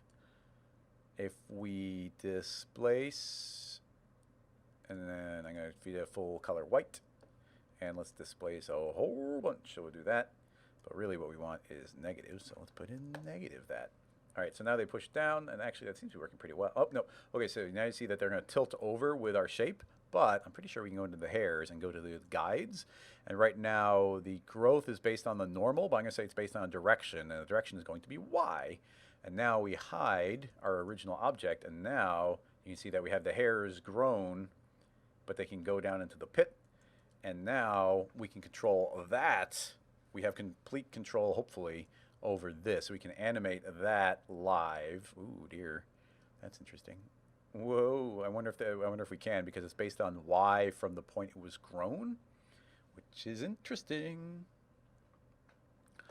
But I guess I just want to see if that works. So yeah, it's pushing up. So if we just animate this somehow, what's a good way of animating it? I guess just feeding in a noise. Yeah, let's go into our displacer. We'll go into fall off. Let's create a simple random field. Yeah, look, they instantly are changing orientation. So we might need to, yeah, this is interesting. We might need to clone our shapes a little bit better. Let's change this to a noise. I'm gonna make the noise really big, and let's give it some animation speed. So now you can see that they seem to be grown at a certain point, and then they start wiggling around after that. So what that means is we need our individual polygons to be staying where they are. So what we need to do is probably explode out our polygons. I'm going to delete that, and so we're going to do our original shape. And I think if I frame forward and backward, it seems to be quite confused. The hairs probably just need to be reset. Let's go to normal and then back to direction. Yeah, it just got confused because it established the normals at an earlier point. So you can see that it's cloning onto each polygon, and then that polygon is rotating, and then it doesn't know what to do with it. But if instead of rotating, what if we exploded? It depends on the order of operations, but if we explode out our polygon points, let's turn off our hair for a second. If I use the explosion deformer and we give it a little bit of strength, then you'll see, I'm going to want to give it a 0 speed, 0 angle, but I'm going to say the end size should be a little smaller. Oh, actually, we want to do 0.9. And now the strength can be 100. And we can say 0 rotation. There we go. That's what I wanted. So you can see I've actually exploded out my individual polygons. Now, if we grow our hairs on there, are those counting as individual polygons? I'm not sure. So we need to test it now by going to, that's deforming. After that deformer has deformed, let's go ahead and create a MoGraph plane effector again. And we're going to treat it like a deformer, which means it will come after the explosion effects. And I don't know if this will work or not. But we can go ahead and once again deform on negative Z. So I'll say negative 100. And we'll go to the deformer. And I'm going to say I want you to deform not the point, but the entire polygon. You see all the polygons move down. Now, they all moved down, but you see our hairs didn't move. So that's not encouraging. I'm going to go ahead and create a spherical field. And yeah, so now you can see that they're not following our plane, which is interesting. Not necessarily wrong, but let's go ahead and try using a connect object. So now we're connecting it. We don't need to weld, but that becomes a brand new object. And let's tell the hairs to grow on the connect object instead of our original plane. And now we see that they did indeed pop downward. Okay, a good step there. Now, let's see if animating our spherical field will update. Look at that, woo! And now they're not changing direction. Boom. Nice, nice, nice, nice. So now we can visually hide this. We just get our final hairs being generated individually, and now we can control the fall off on here via whatever the heck we want. Let's go ahead back into our plane effector. Let's create a let's see, let's create another random field, and the random field I'm going to set to noise, and the noise we're going to make nice and big. So we get this big old noise. I'm going to unclamp this. Let's set it to normal, and let's give it some animation speed. There we go. So now the entire thing is going to be wiggling around, but then I can put the spherical field above it, and I can say multiply. And now we get that motion in the center point traveling wherever we have this fall off, or there or not there. And now these can all be traveling around up and down, doing their thing. Awesome. And then if we wanted to, that's a plane effector doing its thing. Let's go ahead and make it more extreme so we can, more extreme, but not too much more extreme. So we can do that. Probably be nice to make more hairs here. And honestly, setting a minimum would be a good idea. So let's go back to our hairs, and we've got our length set with a lot of variation. I'm going to lower that variation. So those should be working. And then we've got our gradient, and if I make it so that this doesn't go all the way to black, then everything has a minimum. There we go. That's what I wanted. But honestly, I wanted this to be quite a bit. I want all of them to have some decent length because I'd rather that they don't break away. Let's go really extreme here. If we go to our hairs and I say that they have a length of 300, then now we're going to get all that variation that we had, but we won't see their missing parts. This might look a little bit better if we make this go vertically instead of down in the pit. That's fine, but we can do that. So yeah, you can see how just by making these longer, you see we're getting them constantly stretching properly. Now, obviously at this point we could have just done clones. Having said that, though, I think it'd be pretty easy right now to, just go and double the amount of these. Oh, look, I love the wiggle that we're getting for free. We can double the number of everything here, and it should just kind of update. Well, sort of. I just made it so there should be twice as many hairs, but it didn't. And that's because the hairs have to be recalculated. So I'd have to go to editing and say regrow. Oh, actually, we need to go to the count. The count is always, it won't increase. You have to manually tell it to go back up to full. And now I can say regrow, and now we get tons of these. And what's cool here is that they should still play really fast. I guess it dropped down to 9 frames a second maybe because of the way we're animating. But yeah, that seems to be working pretty well. And then we've got all this variation inside of the hairs. I kind of want to go really easy on that. In fact, I want to turn that off for a second. So now we're just purely seeing what we're feeding through our effector. And now I feel a little weird with the way we're doing it because we could have just done this with straight up clones rather than doing it with hair. But now that we're here, we can control this with by increasing our radius, double the amount, and then we can go inside of our noise and let's go back into fall off on the plane. We can make that quantize again, which I think is a really neat effect over here. You know, on top of this entire thing is you add this in, and now all of these are being forced to snap to particular steps. So we can add more or less steps, and it will be traveling up or down those as it goes. Back to our plane effector. Have it go negative. Then we get our pit effect. It's pretty cool. Let's turn on some SSAO. There we go. They pop a little bit better. And then even that, it's like, okay, this is creating different levels, but then because everything's being controlled by this plane effector, we could always go in and create a another random. Let's create another random field, which is going to add a bunch of vertical, horizontal and vertical randomness. But inside of that random field, it becomes really straightforward to go to remapping, and we can clamp in a min and the max. We should also make sure that that is set to, let's say, overlay. And now with that random field, we could start adding in some randomness here. So we can say, okay, there's a little bit of randomness in the bottom of the pit, or we can pull this one in and be like, okay, no randomness except up at the top. And then, yeah, depending on the way we have it set to overlay, or I don't know, just a lot of different combinations. We could chill this out a little bit. We also just set it to normal, and then do a little overlay on top of it, so we get our overall levels, but then a little variation on there. I'm gonna turn off clamping, although visually it doesn't make a difference here, turning off clamping. But yeah, we get all these popping in and out of existence. Bing, ding, ding, ding. And the way that they're popping in and out, I think that we'd probably be able to go and add a delay. Yeah, so if you add in the delay and set that to spring, then it's going to be jumping from one position to the other. If we put the spring down really low, then they should be trying to snap to their new position, but we now get that little bit of transition between them. I'm going to turn off the random for a little bit. I guess the spring needs to be real weak. But without the spring, you'll just see they're going to go pop. They're there or they're not. And if we put in that little bit of a spring, then as they pop in, they're going to spring to their final positions.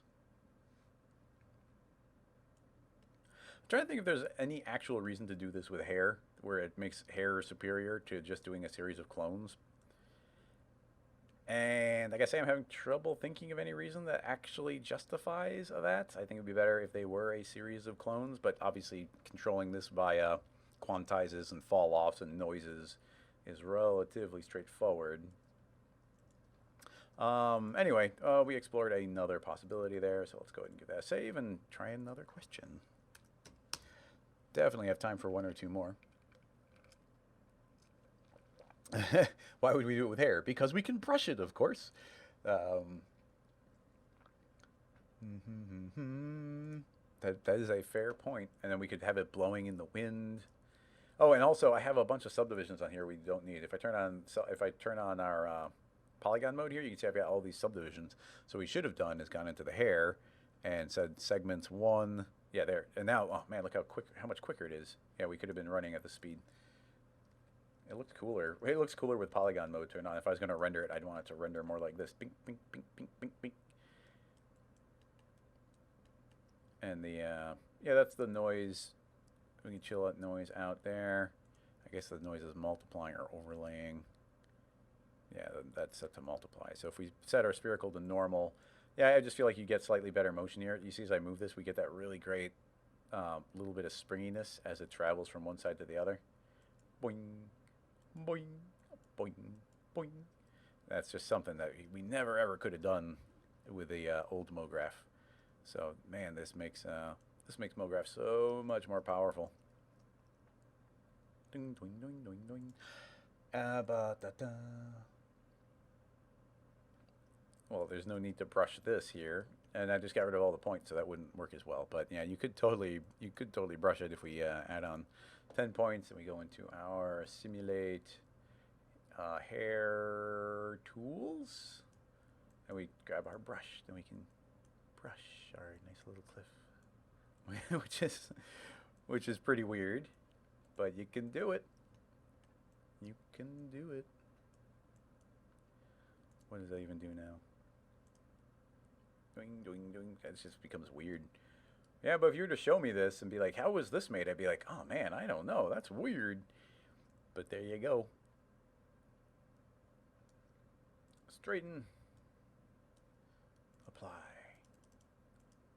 New transform. Pretty weird. Did somebody ask another question earlier?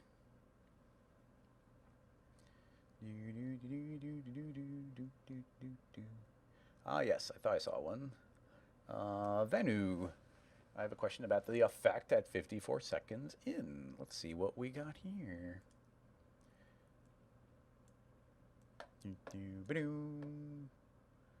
No audio. Goodbye design. A staff pick from Mickey Nemsek. Mickey Nemsek. A passion project from the summer of 2018. Ooh, I already like the marbles rolling around. Kind of get a galaxy thing going. Goodbye design. So you said 54 seconds. Oh man, this is cool looking. It's just like all these really great design principles combined with a bunch of motion. Oh, that's cool. So 54. Those look like you know, the coffee makers we included would like it. Maybe not exactly 54. Oh, you just mean this ribbon? This ribbon shooting out? Whee! Oh, okay, that's an interesting question.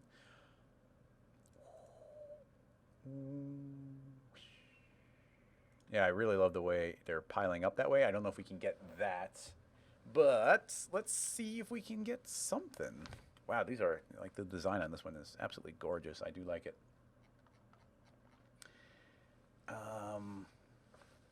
Let's see. Well, I mean, that's not necessarily dynamic. I'm not seeing the ribbons explicitly bump into the other parts of the ribbon, but presumably it is entirely dynamic. So you can't make something like cinema will not deal with objects that are changing point count while dynamic. It just doesn't like it. So you can't do that. So if you're going to have a dynamic object, it has to be dynamic the entire time with its final point count.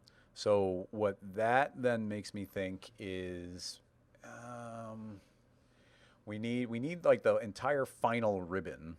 So if we're going to do this as light as possible, then we're going to make this 1 unit and then shrink that to probably about 10. We'd make everything 10, so we can make that 1,000, and then that'd be 1 unit, and then that would become 100 units, and they're little squares, but that probably needs to be at least 10 times longer. Whoa, that gets long. But it's only 1,000 polygons, so hopefully that's not that many, and that seems maybe about right. We'd probably want to double or triple it, but let's just see how this goes. So you get that, and one thought is, okay, so we're going to have to make it dynamic. We're going to have to go soft body. Let's see how far we can push this, actually. I'm going to make it soft body, and that means it's immediately going to begin falling to the ground. Now, based on what we saw, we might want gravity. So something I'm thinking is let's make a cube, and I'm going to move it down -100 and 1. So it's 1 extra down, and let's make it also 1,000 long. or 10,000 long rather. There we go. So that is now gravity. It can't fall down. So let's go ahead and make this a collider body. So we'll go simulation collider body, and I'm going to make this collider here. I'm going to make it have 0 bounce and 0 friction. So it doesn't matter if the other one has any bounce or any friction. It's not getting anything from this. All right. So we got that. Now, if we make a simulation particle wind, then we have a wind, and the wind is blowing in that direction, which is exactly what we want. And it's going to be affecting everything all the time and just blow at full power. And typically I make the wind a little bit stronger, let's say 55, no turbulence or anything. But what we can do now is go into the fall off, and I'm going to create a linear field. And let's make the linear field set to Z+. And I'm going to move that out here. Yes, you know, what we really should do is put it right there and make it really small. I'm going to do 1. I think I've seen it glitch if I put it to 0, so I always give it a little bit of depth, but that might have just been a one-shot type of thing. But let's just say that the entire recorder is here and it's running along the track, and the wind should be blowing. I might have this backwards, but it should be blowing full power until it gets there, and then it's just kind of free to do whatever. So let's hit play, and it doesn't seem... Oh, no, it should be doing something. So I'm thinking I did that backwards, so let's do Z-. And hit play. Okay, cool. Now you do indeed see it blowing forward. So now the entire thing should blow forward, and nothing should be having any effect on it whatsoever. So it should just sort of fall off here, and as the wind pushes off the side, gravity should take over, and it's just going to start kind of falling. So, okay, that's fine and dandy. Let's go into its dynamics of the ribbon. Put that up on the top. Let's check our soft body settings. A couple things. First of all, I'm going to turn off self collisions just while we're doing tests. So it won't bump into itself, but it'll do everything else, and it should run really quick.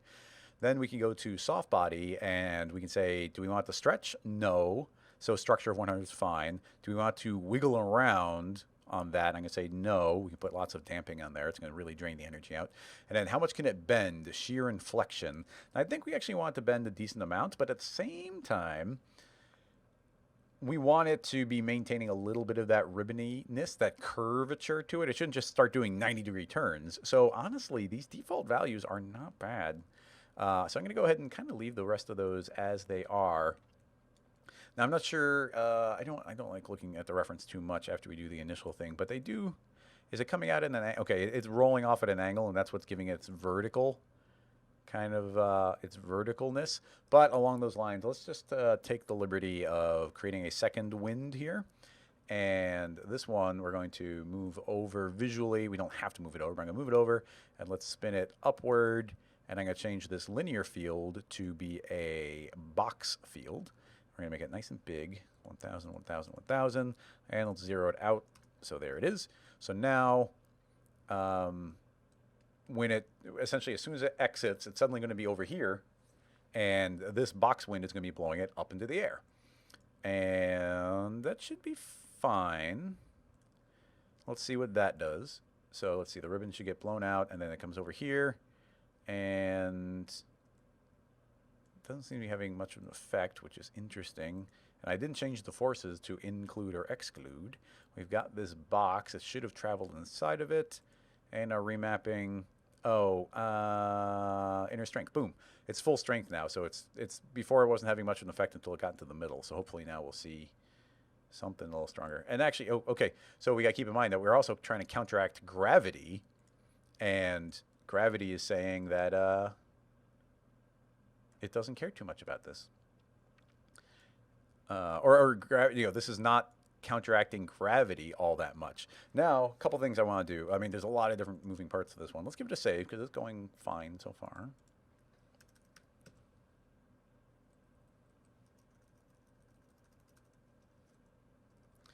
Ribbon. Let's go back into our dynamics, and I want to give it drag. I'm going to give it 25% drag, and then lift. I'm going to give it 90% lift, and I'm going to say two-sided because it's not a volume, it's just a flat polygon, so it can see either side. Now, one of the hopes here is that it can kind of freely slide forward, and this wind is going to push it forward, but once it gets twisted, suddenly gravity is going to want to stop it, and you see, actually, it's working pretty well. Look at this little twisting that we're getting almost right away. As soon as it bends a little bit, wind is taking over, and it's trying to add drag onto it. So right away, that's kind of interesting. So yeah, that's working. And then we've got our damping. Now this one gets tricky. I want energy to be drained out of the system, but I don't want. Well, I guess we might just need to drain energy out of the system. Let's try 55, which is pretty high, but that's going to be draining energy out of the system all the time. But I would think that that would mean that once it exits this point and this wind is no longer blowing on it, it's going to be kind of trying to stop. Now you see it's still moving forward quite a bit, although less. I'm going to go ahead and put this on 99%. And now we can see that it's draining tons of the energy out here. But if I rewind, hit play, it's barely moving forward. So as we increase our damping, we're going to have to also increase our original wind, pushing it outward. Although I got to say, look at that nice little ribboning we're getting. It's encouraging. So let's go ahead and set this wind speed up to almost 4 times the amount. So now there's lots of wind coming out. And let's rewind. So now it's trying to drain the energy out from it, but it's getting pushed quite a bit from this initial thing. And look at that. Actually, this is working incredibly well. That's looking great. We're getting all this little twisting. This wind is sort of neutral. I think what I might want to do is change this to a spherical fall off. Let's change it to spherical. And then I'm going to put the radius up to 100. And I want the wind to be 3 times as strong, so it should be actually able to push it up into the air. But I want the spherical field probably be 500. And then I'm going to move this over. So it's going to kind of catch it right as it comes out. And then after that, normal gravity can take over. Let's also give ourselves some more frames.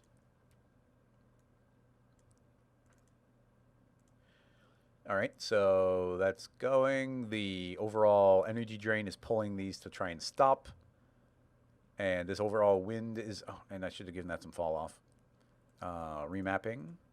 Yes, have a decent amount of fall off here. So the wind is going to get strong. It's going to kind of wave up into the air. I can even pull that back a little bit. So it's going to pull up and get pushed there. And because the fall off is so strong, I'm going to double the strength of that wind. Okay.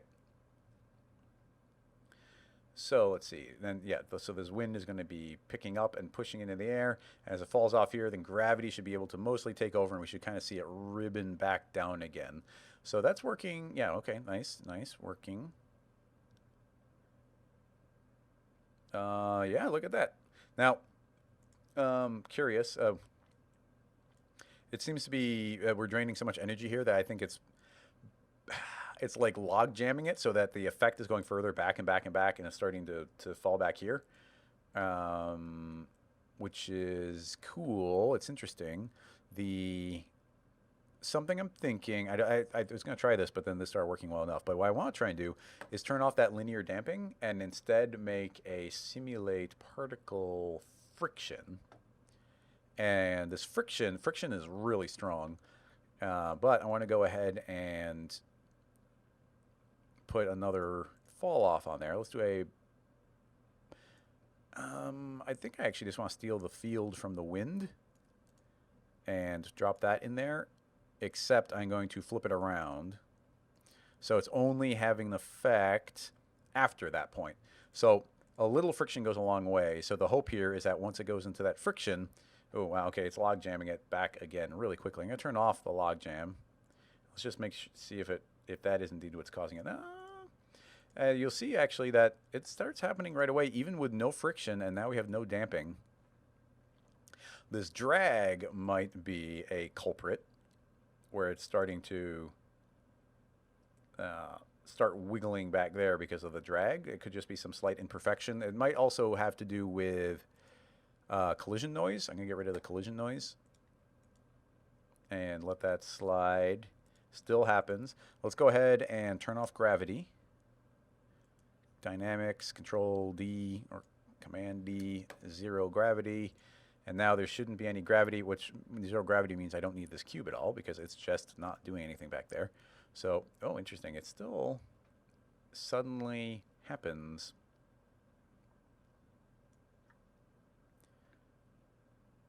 I'm pretty sure this wind isn't having any effect. So at this point, it is just, whoa. Okay, maybe that, wait.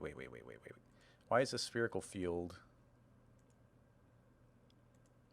It seems like this vertical wind is doing something. Let's make sure it's not until it's after that point, but I really don't think that's a thing.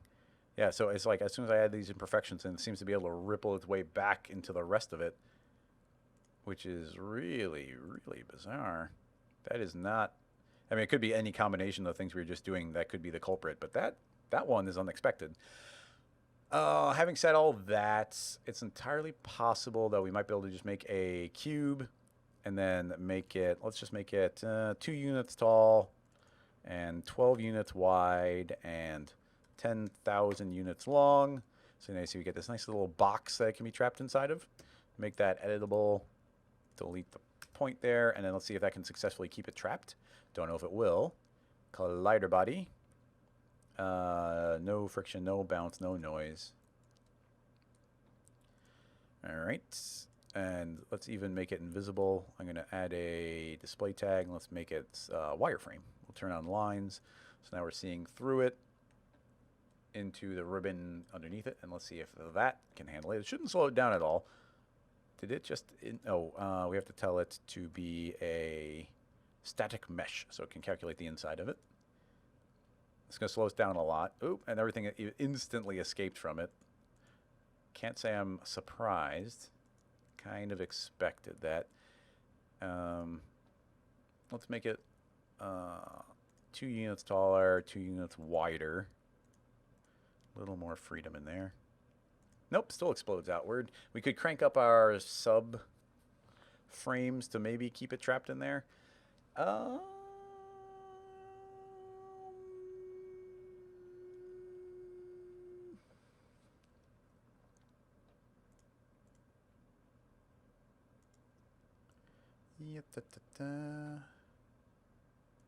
That is very weird. Well, this is necessarily unexpected because... Oh, wait, now I turned off that wind, and are we still getting the effect?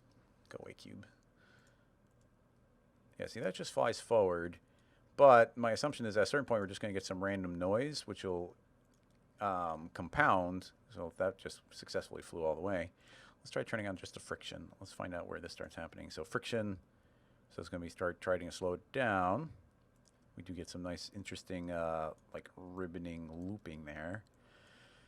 But I guess my point being is the drag that we're feeding through could be the culprit here. This drag, I'm going to turn that off. So with no drag, if we turn our wind back on again, then it shouldn't be slowing it down. No, it still does it.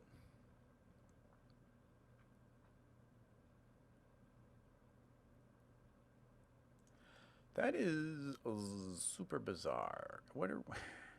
Because look, this wind is just blowing it perfectly straight. So why is this thing shooting way off to the side if, like, it should be only able to travel in that direction, but suddenly it's like, nope, going that way. And is that just a fact of it compounding from the lift? The lift and the drag?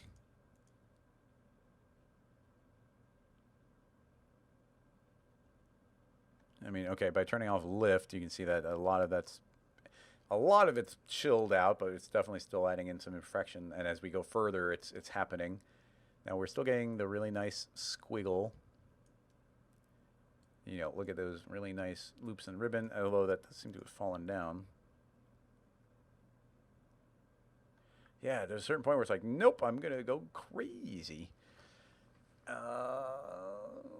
Let's save it as another version because I think the earlier one that was kind of working, don't want to lose that.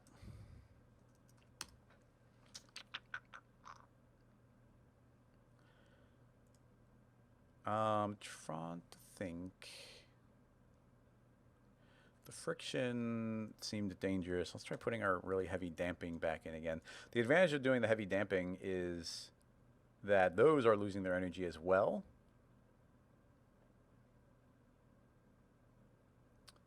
Well, isn't that funky? What is that? Like it's acting as if I have stiffness, but there is no stiffness. I'm going to go ahead and give it a rotational and linear positional thing, and let's see. Okay, that's going to stop it from moving, but it shouldn't stop it from deforming.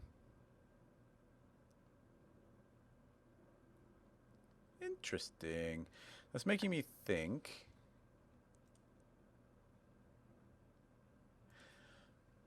When Dynamics calculates, it definitely does a thing where it is calculating individual points, but then your overall object will act like it's moving and rotating. And by telling it not to move and rotate, it suddenly freaked out, which is making me think that as this partially rotates upward, its upward angle is changing, and that's creating um, a problem with it. It's very peculiar.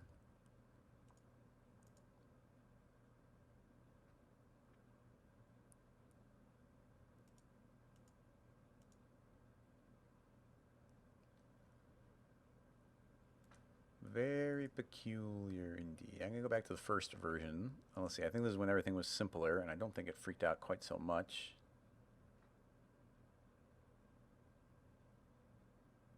I wonder if we introduced something at a certain point. Because you see, that's getting... I mean, did we just give ourselves more frames and we just never were going long enough to see the broken part?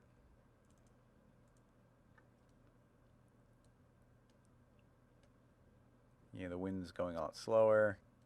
But this is traveling outward. That seems fine. No problems back here. So, oh, okay, right there. You do see it happen at the end. So it was happening even in the early part. Most curious. Most curious indeed. Now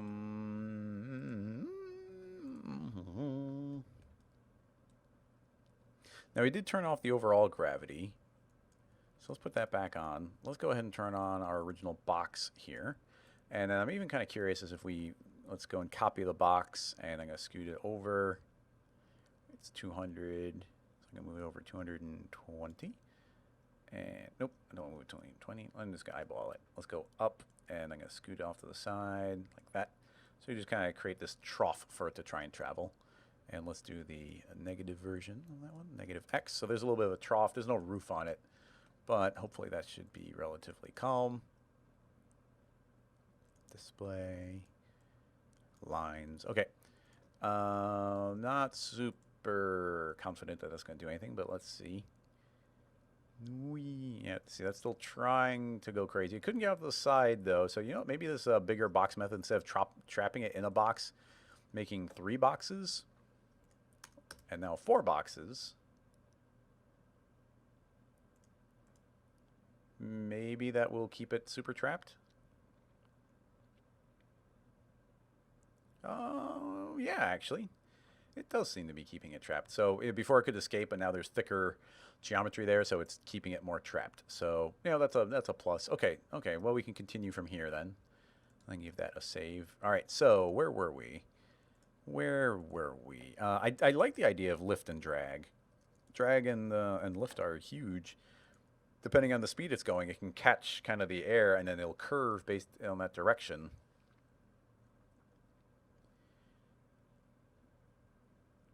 Like, honestly, I would feel like enough of, like, we can get rid of the linear damping and then just really go with this drag concept. And as the wind blows, the drag is going to single-handedly be wanting to slow it down. That should be a lot of air resistance. And we're getting lots of nice looping, but it is still pushing out forward. I'm going to put, yeah, we've got, now keep in mind, gravity's back on again, but based on these ribbons and the way they're traveling, that they're, with very, very heavy lifts, it's going to be very unlikely that they sink. It's going to take a long time for them to sink. So that's just a fun little detail there. And I like the way this last little part was forced to slow down. I think each of them kind of cascaded back and slowed down. Having done all that, I do think putting in a decent amount of this damping is going to go a long way. So let's put 80% damping, but then this drag, I don't know, I don't like going too high on these. I don't have a super strong intuition for the way those numbers should be, but let's keep a decent amount of it. So this wind, this vertical wind, I want this to be way stronger. More than twice as strong. So as it goes in, the wind should really be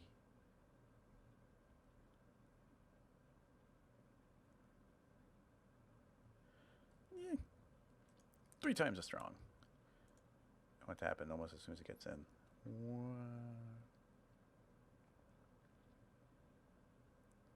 Okay, not bad. And they start pushing out. Now you see how kind of the loops that they're getting? I think that that is going to be highly, it's going to be represented, well, a couple things we need to do. First of all, that's flying way too far. So that's again making me want to add more damping. Remember the big numbers are, until you start getting these bigger numbers, you're not going to really see too much of an effect. So this is, it's still traveling quite a bit. So until we start getting to the point where at like 98, 99, I don't know that the energy drains out that quickly. Like how high do, I mean, if we say 100, it should just kind of stop dead. Or for some reason start going backwards. But 99% should be draining a lot of its energy. So let's just see. That should be pushing forward. This wind is really strong, pushing it up. But only where a force is actively acting upon it should it ever really be able to move very much. So yeah, there we go. Now it starts chilling out a little bit. So what that makes me want to do is grab our spherical wind, shrink it quite a bit, and then just move it in. So it's going to get hit kind of like right as it comes out. It comes flying out, and the wind's like, whoa, hey, and then it pushes it up into the air. And then it can just kind of do whatever it wants.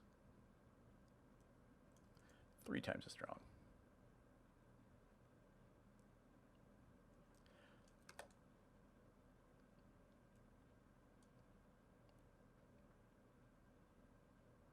Interesting. Yeah, and then it starts drifting away. The ribbons look pretty nice. We started, I mean, it gets a little messy there. Now we start messing with our shear inflection. I would want to probably drain a lot of the energy out from their vibrations. We don't want them like oscillating. So we can really slow those down so that it's not going to introduce a lot of that. But it also is making me want to give it a pretty strong shear inflection so that it's really trying to kind of straighten itself out. So we're going to get rounder ribbon sections.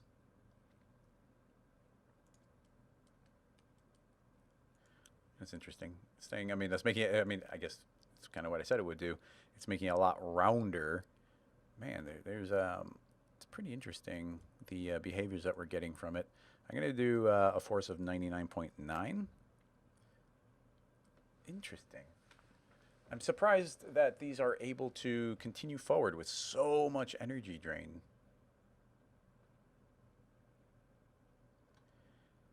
So that's just making me not trust them at all. Although if I turn it off, you see they start going very quickly. But now I want to turn back on our friction. Friction behaves as a little more brute force. So that friction should be equal. Let's go ahead and make it 10 times as strong. There we go. You see immediately it's draining those quite a bit. That's mode acceleration. Okay, if we go to 1,000, it just explodes. Boom, dead. Interesting. Mode acceleration, and there's also mode force. I'm never super clear on the difference between those. Whoa.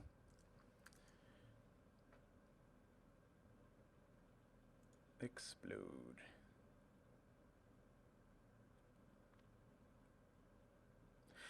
I don't know. At this point, we're getting...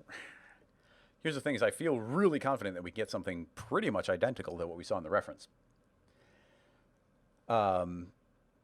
So I don't want to stop, but we're getting to the point where I felt like we could have a really clean, simple rig, and now it's turning into surprisingly noodly settings where we're being forced to get really specific. And I just don't feel like we should have to be getting this specific. You know, I don't understand why our linear damping isn't doing most of the work for us there. Let's try, I'm going to try adding in a bunch of drag. Let's go lots of drag, easy on the lift. No friction, no damping. Flying out quite fast. I kind of liked it when this was lower. So let's see, was it the lower damping or the lower overall setting?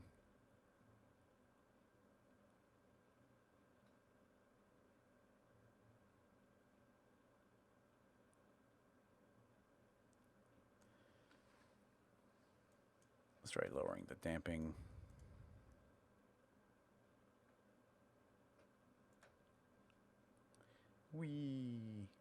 Well, it introduces more wiggliness there. So the damping, yeah, okay, lower damping actually seems to be giving us better looking ribbons overall. So let's try lowering that even further.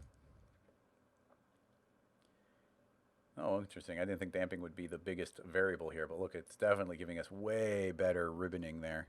Let's try increasing our shear inflection, which should try and round it out more, but with the low damping, I think we can get some really nice layering up and wiggling there. Yeah, look at that. Very nice ribboning there. So, okay, I wouldn't have thought, but like a high number, but low damping seems to give us the nicest looking kind of looping ribboning there. And it kind of terminates there pretty well. We're going to have to turn off this because it's stopping it. But I'll say the weird thing here is, why does that keep on progressing forward? It's as if the entire object had to move forward. And the less of it that was being blown forward by this wind, then the less of it that it seemed to want to accelerate. It's as if this wind is being applied to every point, but it should only be being applied when it's before it. Now, having said that, we can do a slight alternative on this. Right now we have a wind blowing on it, and it's blowing at a very weak value for a long time. But I have a new thought. What if we get rid of the linear field, and there's already no friction here? If we use this wind, I'm going to add a signal tag, but you can keyframe it. This just makes it easier for me. What I'm going to do is say wind speed, and I'm going to put it in there, and we're going to give this a really high wind speed. I'm going to add in like a 5 in there. So this is like 5 times as big. I'm going to say that it should transition from full power to low power over the course of 2 frames. So it's going to get all of its power right away, and then that's all it ever gets, and it just keeps on blowing forward.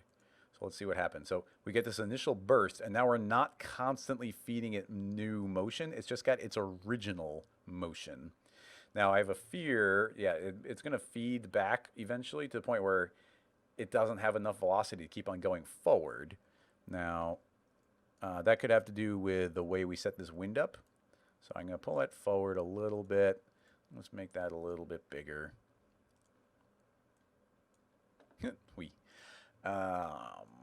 Okay, let's do it again. Boom. Now, this big burst of speed, it should be constantly pushing forward. But as this ripple essentially travels backward, it's introducing a slowdown to it. And eventually, I think that will come to a halt, and then we'll just be left with this. I also find entertaining this wind is so strong in here that it's almost behaving like it's a dynamic object, and it's just kind of draping over it, which is pretty entertaining. Not really something I've ever tinkered with, but it's kind of cool. It could probably even be pulled fairly taut here. Okay, so that's an interesting thing. That could be all the, yeah, like I said, all the bouncing and wiggling and imperfections that's getting introduced by it traveling backward is doing that. But maybe we can do this initial burst of speed and then lower down to something weak, like 55. So it's going to be constantly getting some wind blown through, but it's only really fast in the beginning. And then, but although I did get rid of the wind, I got rid of the fall off. Why did I do that? I'm going to copy this fall off back in again. Should have just turned it off, not deleted it. And now invert it again. So now it should only be this wind is applying before it gets thrown out. And that gets thrown out, and then there's some random wind blowing it up. It's perhaps a little strong. Perhaps.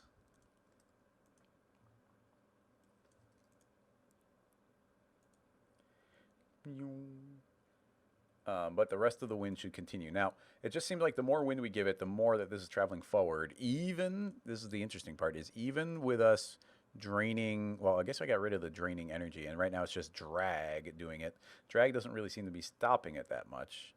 I don't think drag, oh, apparently drag can be given, oh dear. Okay, drag can go above 100%, although 100% might be, it might be a very similar parameter where by giving it above, by going in the same way that 99% was a huge number, this might be, but actually, to tell you the truth, it doesn't seem to be. Let's do 200%. And it still seems to move forward 500%. That seems to finally be slowing it down. So maybe that's something to do. Yeah, look at that. That's interesting. Okay, so a heavy drag seems to be doing something interesting for us. So now this wind feels like it should be more over here.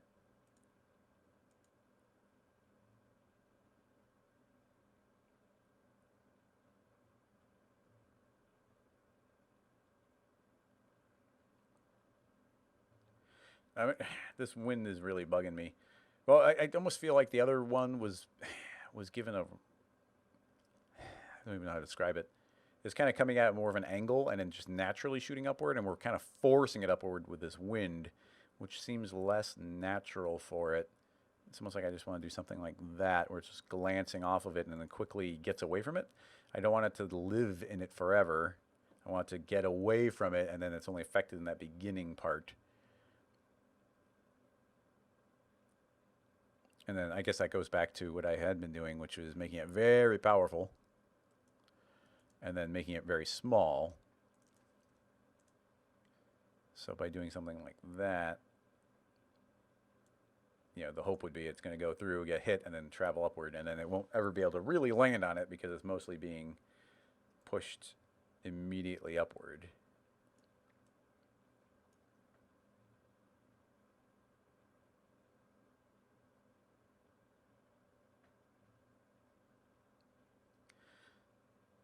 Maybe that's better as a box. I don't know.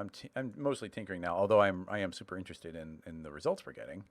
Y should only be like 50. So a nice thin box. So now it has to travel through it. And then as soon as it travels through, it's not being affected anymore. So you get this big vertical effect. Of course, the slower it goes, the more likely it is to travel up and up and up and up. Oh, there.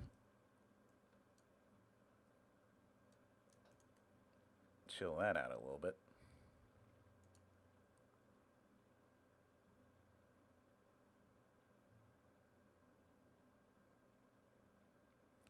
And let's go ahead with go real easy with the lift here. The lift is what's stopping it from falling down. I think we want it to start wisping downward, like maybe randomly not going downward. Now let's see this vertical. Okay, so I mean, you see this is working pretty well.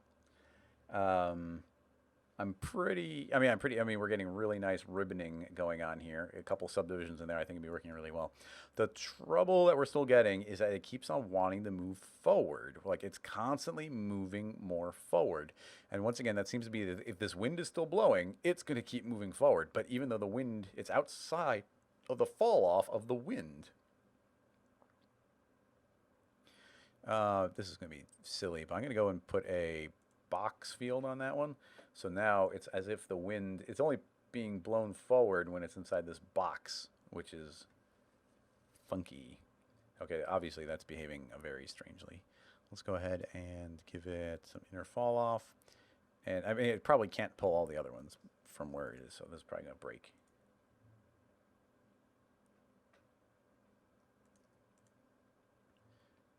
Okay. What?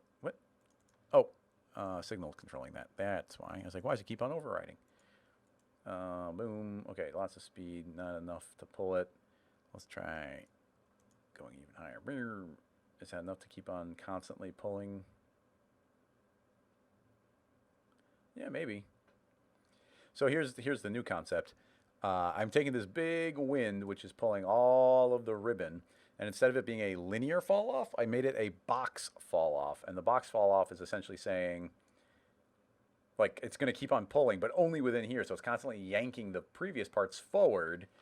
But the forward parts are definitely not getting continually pushed forward anymore. It doesn't seem to be.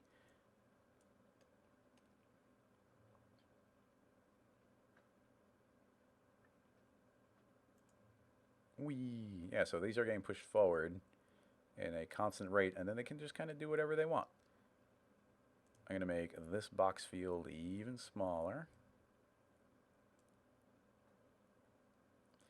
I think you can see this ribbon. You see it's getting really stretched out. It fixes itself once it gets out, but it's getting really stretched out because it's having to pull all of its really long tail to get there, which is pretty interesting. And then those go up, and then I'm inclined to want to make a big turbulence. Let's make a turbulence, and we're going to give it some big scale, probably pretty big. And let's see what that does. We have a lot of, okay, so a couple things. First of all, because we changed the way the wind works, we might be able to go easier on the drag here. These don't need to be getting dragged down quite so much. And we've got our turbulence, which is just affecting everything.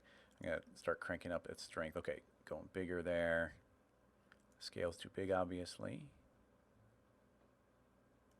It's intentionally too high right now, but what should happen is this turbulence should be big enough to start overriding some of the random moving right, and it should start pulling left, pulling right, pulling right. So let's give that some strength. Okay, cool. Now that we're going to get this ribbon shooting out, the drag is seemingly slowing it down. That's flinging it up. I'm going to turn off this upward wind. Oop, not, yeah. Oh, no, I still want the upward wind. I forgot the box now. We're still losing a lot of power really quickly. Is that the drag? Let's find out. Whee! Okay, so now it's getting stopped because it doesn't have enough additional tail coming through. So that's an interesting variable. So a little bit of drag seems to combine well with this method. Although this box fall off, maybe we could make that a little bit better by making it longer. Pulling it back a little more. And probably fixing the fall off. So it's pretty much full strength. So this whole bigger section is pulled, so hopefully it can chill itself out by the time it's getting near the front. It's making me doubt the way the linear was working, to tell you the truth.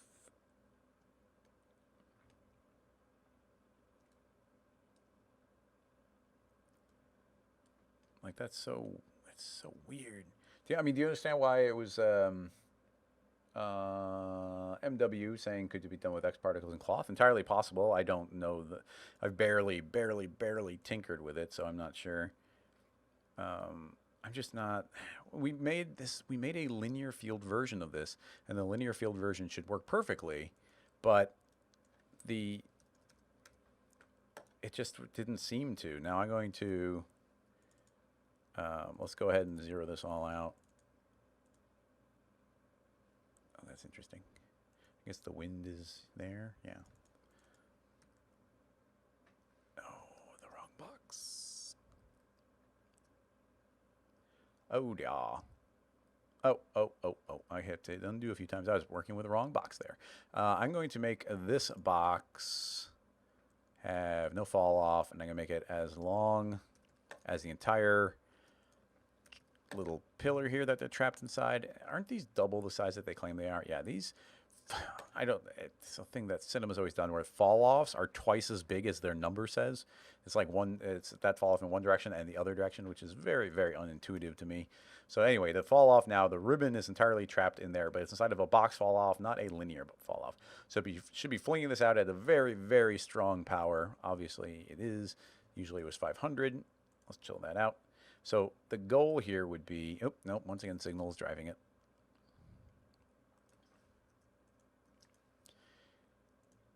This should blow out, and as soon as it blows out, I would think that would stop. But you see, look, it's still going full speed, really fast. And I think until all of the ribbon gets out, and the instant all the ribbon gets out, suddenly it's like, oh, I don't want to travel forward anymore. That's what's throwing me off. Why is that happening? Like, look at this is behaving exactly the way we want it to. But while any of the ribbon is in the wind, all of it seems to be getting partially affected by the wind. And that doesn't make any sense. I would expect the couple links that are very near the beginning to be getting affected. But why are the later parts getting affected? Let's make sure that the inner width is 99. Don't actually think that'll do anything. But yeah, look. Why? That's blowing full power. Look, it's just going full speed, just like everything else. And as soon as there's, as soon as the ribbon's not in there, then it starts slowing down and behaving exactly the way we want it to.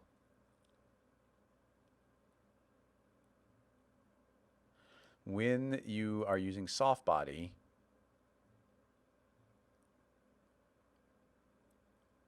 it should be calculating on a per point basis, but it seems to be behaving as if it's calculating on the overall, bigger object. Effect, you are saying if there's stiffness, there is not any stiffness in here. We have 0 stiffness. If there's 0 stiffness, there should be 0 damping. I'm going to put that down to 0 because why not? Pressure means nothing on a two-dimensional object. The shear and all that, that should only affect it on the near parts. And we already have it not self-colliding. Keep soft body shape. I'm never quite sure what that is. What is keep soft body? Oh, never mind. That's not anything. And use deform object. That's not anything. It's a moving mesh. Still blowing out full speed. And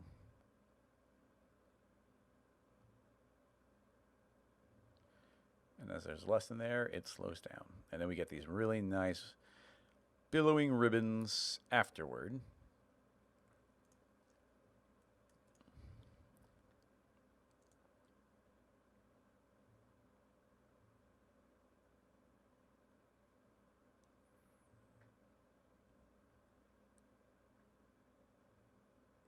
And we were getting that effect even when we were doing things like putting 99.9% linear damping in there, which should be dramatically slowing it down. Well, it's doing something weird now. What was that? I mean, it's something.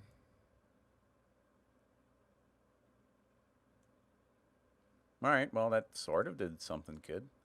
Let's try that again. Okay, it's blown out. I put down 99 instead of 99.9.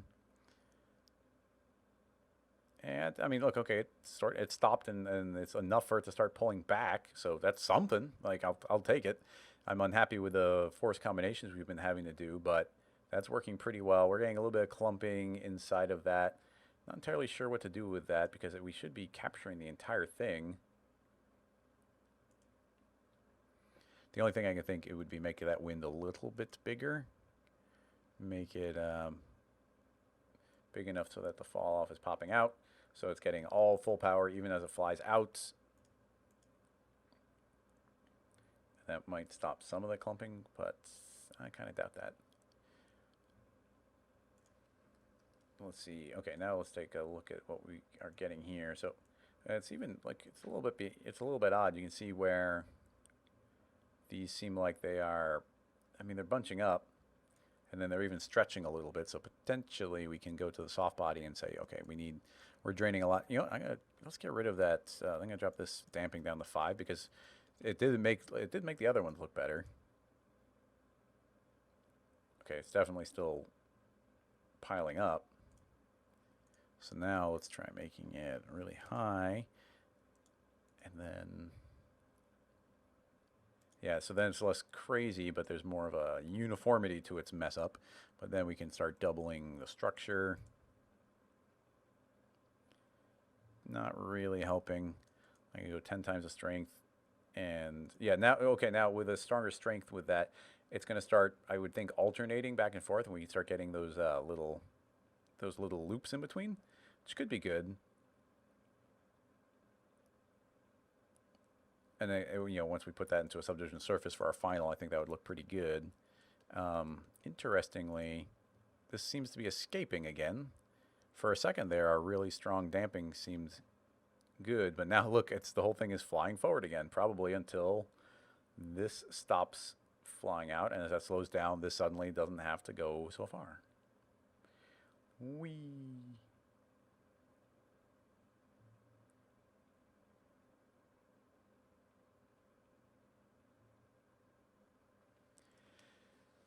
I mean, parts of it are good, but it is not behaving. Like, I feel like we've built in particular behaviors here, and there's some element that isn't working. This wind is having some sort of influence over the rest of those points, and that fundamentally goes against my understanding of what dynamics should do, and it's really bugging me. And it doesn't even seem like too much of it. I mean, what's making me want to do is make a second wind. And what this one's going to do is we're going to spin it 180 degrees. So I'm going to spin it around. And now we're going to take that box field and I'm going to invert it. So we're going to go remapping and say invert. So now it's the perfect opposite. So now as this wind blows, it should push this ribbon out, and then it should be counteracted by the second wind blowing it back the other direction. And in theory, what that means is this should go it should travel super far left. And it is indeed traveling left, but not that fast. And let's go ahead and cut its power in half. Divided by 2, divided by 2. I'm still driving a signal in case we need to change those numbers. But, okay, so it comes flying out, and then this wind should take over, and it's going to start blowing the other direction.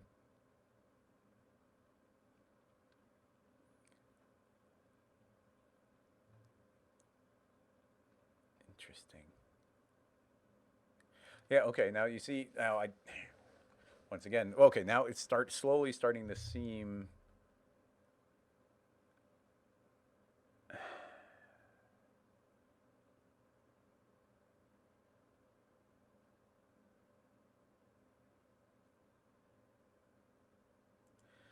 What it seems to do is take it seems to take the direct proportion of the number of points that are still in the wind, and that is affecting the overall. So it's like if 100% of the points are inside of the wind, inside of the field, all the points are getting 100% of the power. But as the wind goes out, even points that are outside of the field are getting some proportion of the power still applied. And you can definitely see a fall off as it goes. I don't know how long it takes to go, but let's turn off that second wind. And if we have this start fading, so that's the if we're in the min, is that amount. So it's going to start out with that amount, and then at the end, it's going to get to this amount. So we're going to have it slowly fade out over the course of, I don't know, about 222 frames. So the wind is going to be constantly getting weaker now. But yeah, that doesn't even make sense, though, because these are still going to be getting full power blowing out. So it's more of the counter wind would need this type of animation.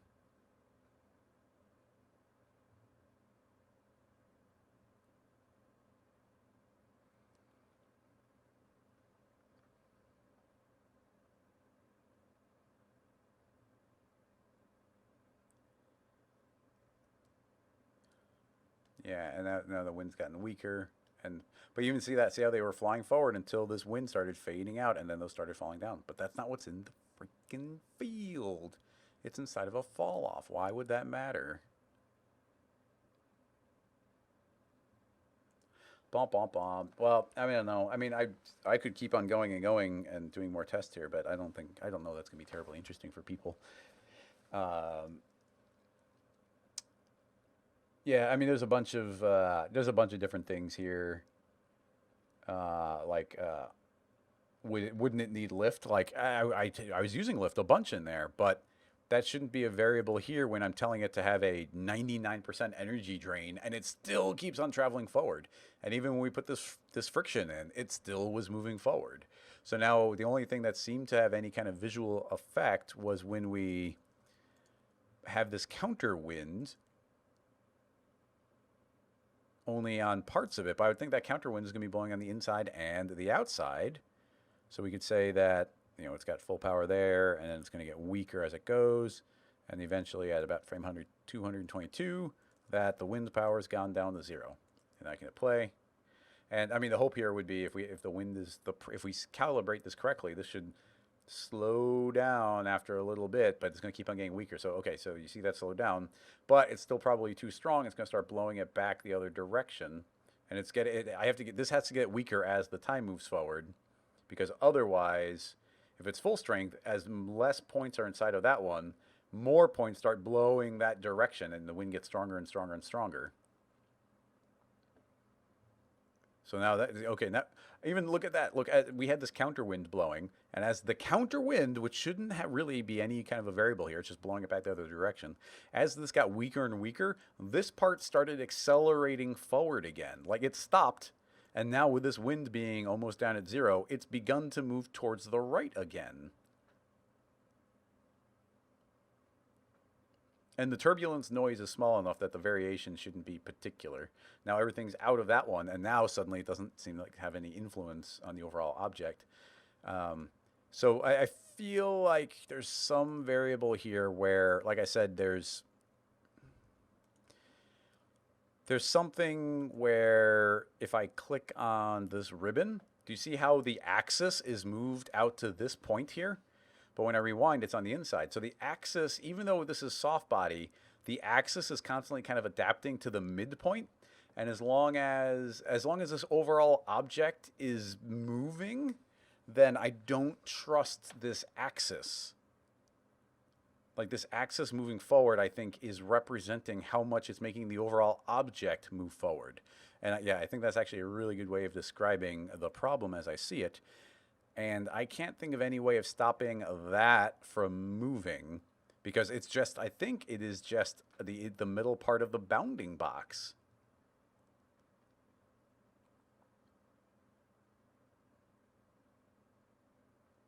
Now, if that, I mean, this is a super goof. This is a weird thing I'm going to do here, but it might prove the point and it could potentially fix it.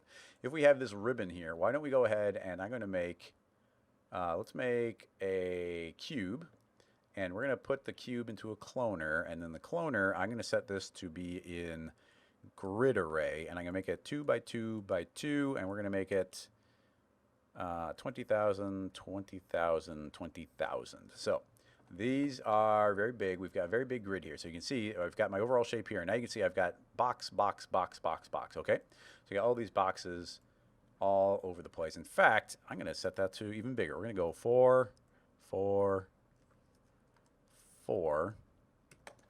And now those exist really big and outside the entire thing. Now, if we take our original ribbon, we're at time of 0. Let's save this as number C. Let's go ahead and take our original ribbon and put in a connect object, turn off weld, and we're going to put in this cloner of boxes. And let's make that entire thing the soft body dynamic. So we've introduced a couple of extra polygons, but that has now made the bounding box, which should still mean the center, is way bigger. So the thought is if those boxes aren't being affected by anything, and they shouldn't be, none of these winds actually intersect with them, except the turbulence. But let's just leave that as it is. Besides this little thing wiggling around a tiny, tiny little bit, I would think that it wouldn't be moving at all. But, okay, weird. Look, it's traveling backwards. Weird, weird, weird, weird, weird, weird, weird. Okay, I'm going to turn off the turbulence. So now literally nothing should be affecting those boxes. Except for gravity. Gravity's still turned on. Let's turn off gravity. No gravity. Alrighty. Now let's be methodical here. Oh, we have this bigger box wind. So that one's, oh wait, that is this one. Let's turn that one off. Okay. So now the counter wind is off. The only thing happening is this wind is pushing that ribbon forward. But we are now seeing that our axis is not moving forward. All right, that's progress of a kind. Now let's go take a look at our ribbon and see what it's doing. Look at that. It's not constantly moving forward. Why would that be? All right, well, we've just done an absurd, as far as I'm concerned, this is nonsense, workaround. We just stopped the axis from changing by tricking it into thinking its bounding box was way bigger, and now we can see that this ribbon is blowing forward, and as it blows forward, instantly it's not blowing forward anymore, and our really strong linear dampening is draining the energy out, and it's immediately stopping exactly what we'd expect it to do. And now we're just going to get a pile of this staying there. What the hey? What the heck? Why? Why though? And look at this like awesome looking like bunching and whatnot. Like that's great. This is exactly what we want.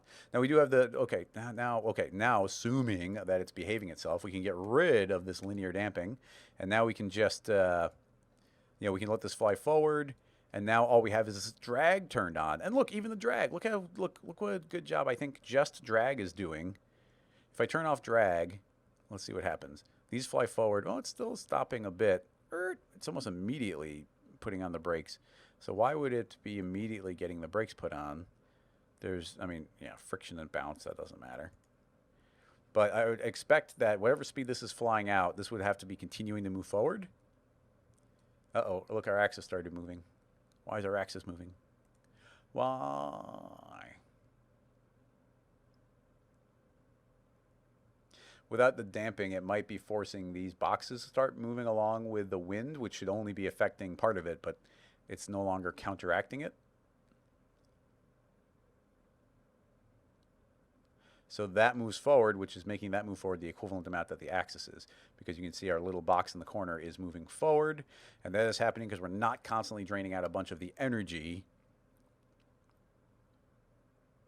that would affect those. Now, why don't we make a friction, and I'm going to steal this giant box field and put it into the friction. And let's go ahead and make this thing nice and big, 10,000, and we'll make that 1,000 and 1,000. I mean, it's not that big. Let's go 5,000, 5,000. Now there's all this space here, but it's still way, like these other ones on the outside, they're still really, really, really far away. So given that, I'm going to tell this box field to affect friction, and we're going to have a really strong friction, and I'm going to tell the box field to invert. So it's the opposite. So that friction should be stopping those outer boxes from moving now. So if I hit play, the hope is that these will barely move, which means our axis will barely move, and there should be zero friction applying to our overall object. So curiously, so now the ribbon is being forced to fly out from that wind. But okay, still some weirdness. But I mean, considering what we're experiencing here, it's not necessarily surprising. There's no turbulence. There's no counter wind. No linear damping. No drag or lift. And you'll see that we're losing pretty much all of our energy right away. The stuff flies out. It ribbons a little bit, and then just kind of stops. It just is barely move forward. I would kind of expect this entire thing to move forward at a constant rate. But instead, it seems like the energy gets drained out of it. Like, energy is getting drained out of it instantly. This is so weird.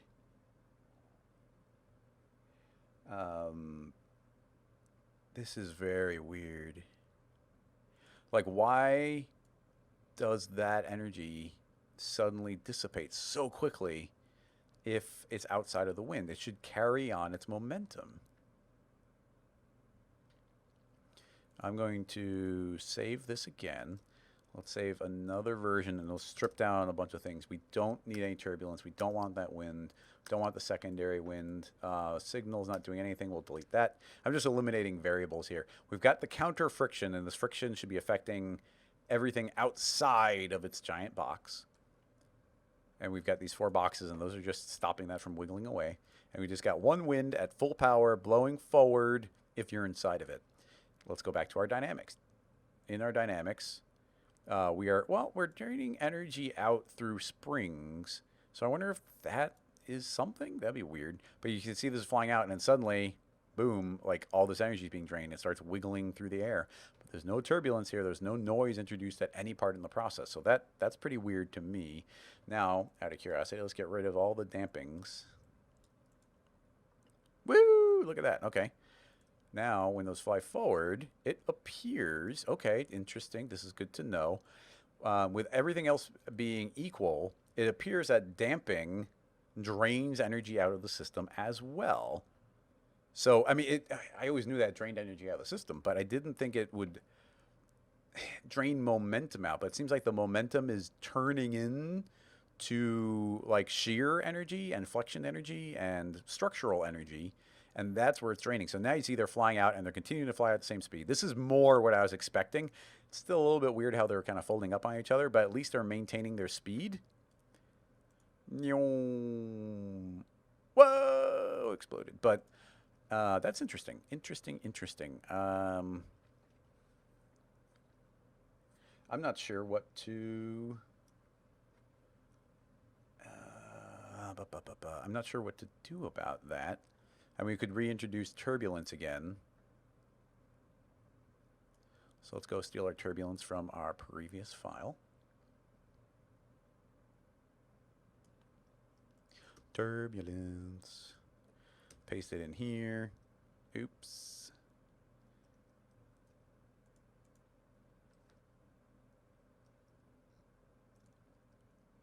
Well, weird.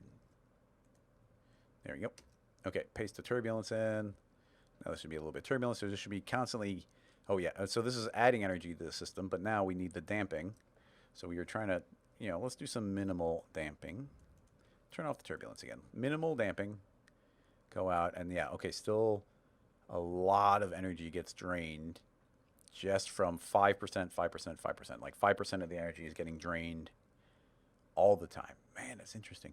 It'd be great if we could do linear damping, so added energy, but that's not the case. So the ribbon starts coming out. That's doing its thing. Now let's add in our turbulence. And the turbulence is now adding new energy into the scene, constantly adding it in. So while this is going to lose its forward momentum, this is going to be adding in our turbulence so that there should be some purely random motion being introduced everywhere. The cubes have a lot of friction, so those should be getting slowed down. But yeah, now the turbulence is able to introduce new motion overall. All right, well, it's something. I mean, I wanted to plow through here because I felt like we were constantly gaining new information. And now I've got a better understanding of at least this bounding box idea, where like when you saw the bounding box moving forward, however much that moved forward is forcing everything to move forward with that amount of energy. And now we've gotten around that, which is very interesting. So we can maintain our forward momentum by adding in less damping. So now they should fly out and have more energy. Very crazy energy. Wow, okay, well, big difference between 1% and 5% apparently. And now let's add in our damping or drag. Okay, boom, lots of drag.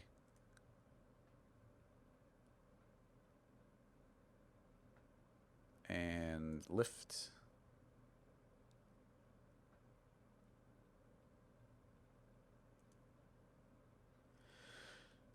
Most interesting. Start getting these snarls inside of that. The turbulence, we've introduced turbulence, which is everywhere.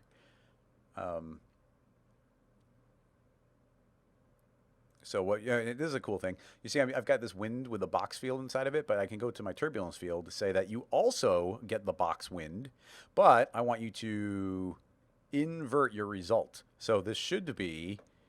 I don't even have to copy the box field. I can use the same box field and invert it. So now hopefully there's no turbulence inside of there. And I mean, we did see a little snarl kind of happen, but yeah, it's interesting. I really don't want those snarls coming up, but we are getting nice bunched up ribbon coming out of here now. So it's something. Okay. Well, I mean, at this point, we're back to the point where it's like, okay, I feel like we're in control and we can tinker some more, putting really strong shear and flexion in here, even though there's not much energy. It should try and create larger loops in general. Like these loops want to be bigger.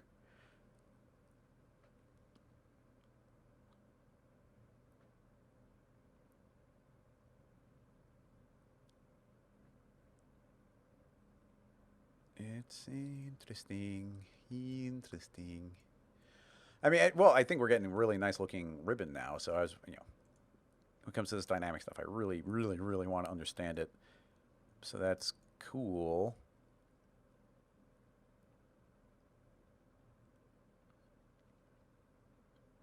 Interesting. Wow. I mean, my whole marine is filled with like bizarre, like it's weirdness there, man.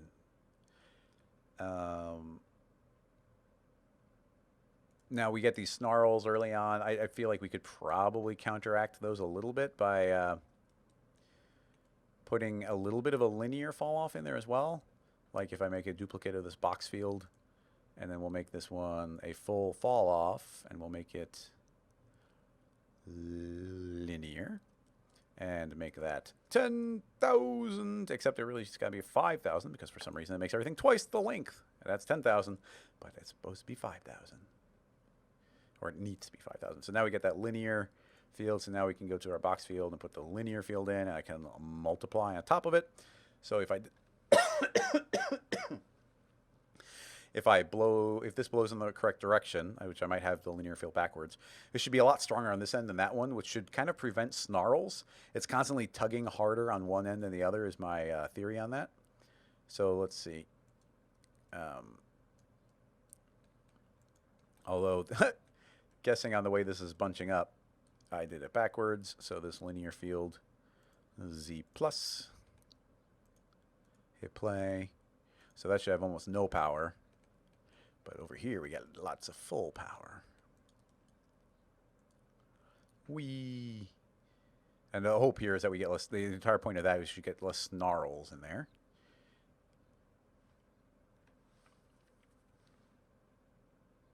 And yeah, indeed, it does seem like we're not really getting much in the way of snarls. So those are all flinging out at a nice big overall speed. Very nice.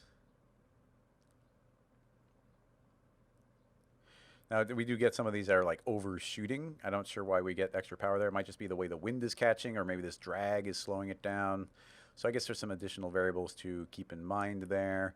Adding a little bit of linear damping might actually go a long way now that it's behaving a little bit more as expected, but I feel like small numbers are going to have a big effect now. Yeah, so that's slowing that down. That's interesting because that still shoots out with that crazy ribbon. Now, I like the way it looks, and I mean, I don't even think it's necessarily wrong. I'm just a little curious why. Why suddenly it'll be like, oh, a big cluster of these will shoot forward with a lot of power, and then it'll start drifting. Not quite sure about that, but it's neat.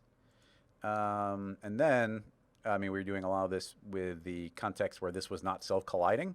So if we turn on self-collisions, I did just hit save just in case, because it could start dramatically slowing down as these actually collide with each other. It is slowing down a lot, but it's not insane. But now these are actually hitting each other. So now they should be actually tangling in knots and whatnot. And some of them shouldn't be able to shoot through quite as well. And now it is just this wind blowing to stop them. And yeah, we're getting this bigger cluster, which is kind of interesting. But yeah, I mean, look at these drifting around in the wind. Like, they shouldn't be colliding anymore. They're twisting around really nicely. We should be able to create a subdivision surface and even just set that to 1-1 and throw the ribbon in there. Yeah, we'll just take the result and put the entire thing in there because we don't need the subdivided version running. Hopefully that doesn't break it. Sometimes it doesn't like subdivision surface, and in this case, it does not seem to. How do we subdivide if it doesn't like it? I don't know.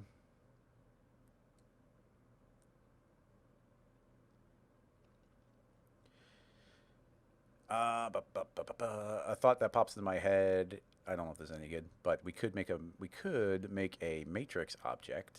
This might be a bad idea. If we make a matrix, stop making a cloner. If I make a matrix object and I set it to object mode, and I make the object, let me save it again. Make the object the ribbon, and then I clone onto the polygon center. It should be making one matrix per center point, and then we can put that, make a tracer object. I'm going to tell it to trace the matrix and connect all elements, and now we can hide the original. And actually, that's not going to work. It's not going to work because as I connect all elements, it's yeah, connect all elements. What's probably going to happen is those. If I zoom out, you see we've got this nice line here, but if I zoom out, my thought is that this bottom point is probably shooting out and creating clones on the outside ones, although visually it doesn't really seem to be. That's interesting. Don't trace the vertices. But it's not, this is seemingly not blowing forward. Weirdness, super weird things are happening.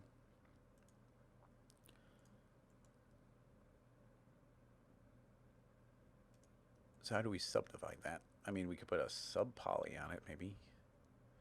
Put that on there. Turn on displacement, and we'll feed it a displacement of a beautiful middle gray, so it goes nowhere and displaces none, but it does have a subpoly displacement of 1 with round geometry. And now, with any luck, when we send that to the picture viewer, it would be subdivided, which is actually a pretty good way of doing it because it's going to take less time to calculate in the viewport. Output, all frames. All right. There's no lighting or anything, but I don't think we need it. If we hit render, I guess we see those boxes, and I don't want to. Render. And we got this white material. That's fine. And now let's frame it like that, and then send it to the picture viewer. This should come flying out. Oh, it's not seemingly subdividing. No, it's not.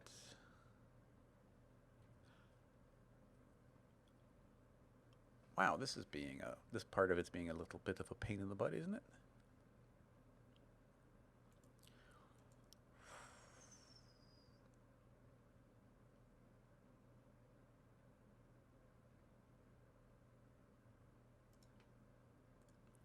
It's neat, but it's not subdivided.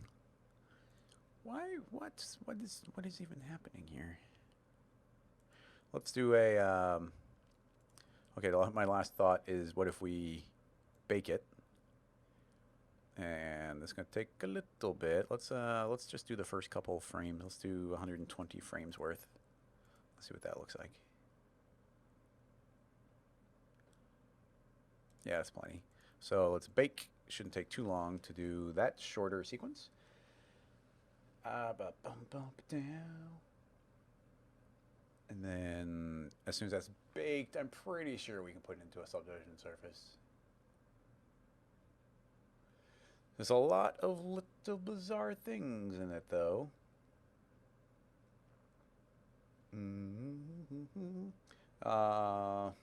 JM. While I agree you can subdivide at render time in other render engines, we can subdivide at render time in Cinema 4D as well. So the reason it's, whatever reason it's not, all right, well, that's all coming out nicely there. But can we now put that into a subdivision surface? Look, it just disappears. But if I move my mouse over the screen, it seems to reappear. So, yeah, look at that. See how it's even kind of showing it here? And it doesn't show it, but if I pause it and then see it, it does work. So let's see if it actually renders. Let's go ahead and just put a sky so we have something to see, and let's make this white with some wide, tall, specular. Give it a little something. Go! There we go. Subdivided.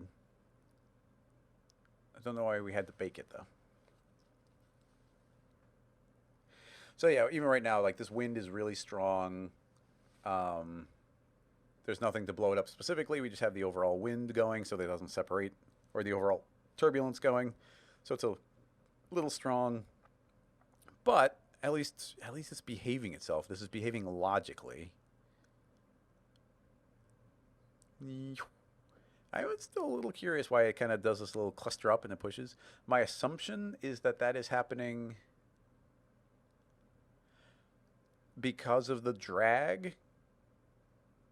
Like the drag and lift, where it's like, oh, it's suddenly angled upward and slows down. But some of them are shooting forward, and those don't. So, yeah, we'd have to do some tweaks there. But we're almost an hour over. I was really curious about kind of pushing through and forcing that to work, because I really want to understand how and why dynamics work. And that one was not cooperating. So it was important to kind of plow through and force it. So, yeah, that should be good. Thank you, everybody who actually stuck around for the entire time. I know some people had to go. But it was an interesting question. I do like finding out more details about the stuff. And it was interesting that my theory about the axis moving actually did seem to be the problem. Like, I don't want to call this a bug, but it could just be the way that the dynamics are written, or maybe the way that Maxon wrote the code to implement the bullet dynamic system could be what is creating these issues. It's pretty interesting one way or the other. In any case, thank you so much. I want to go ahead and do a quick thank you to Andrew Baker because he has been helping me make sure that Cinema 4D wasn't flickering by fixing video card settings, and I know he's going to be watching on YouTube later, so thank you very much. I want to do a quick shout out. And then I also want to thank the great Wanderer Studios for their specific support on Patreon, which is awesome. Thank you so much. And for everyone else, I want to go and hit the go button on this little thing.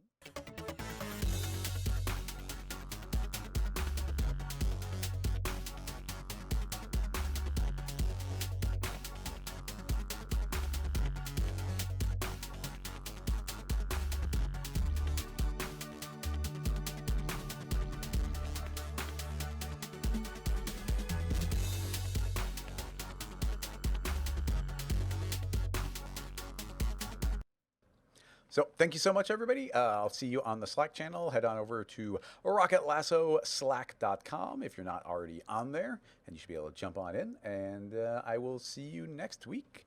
Bye-bye, everybody. Thank you very much. Toodaloo.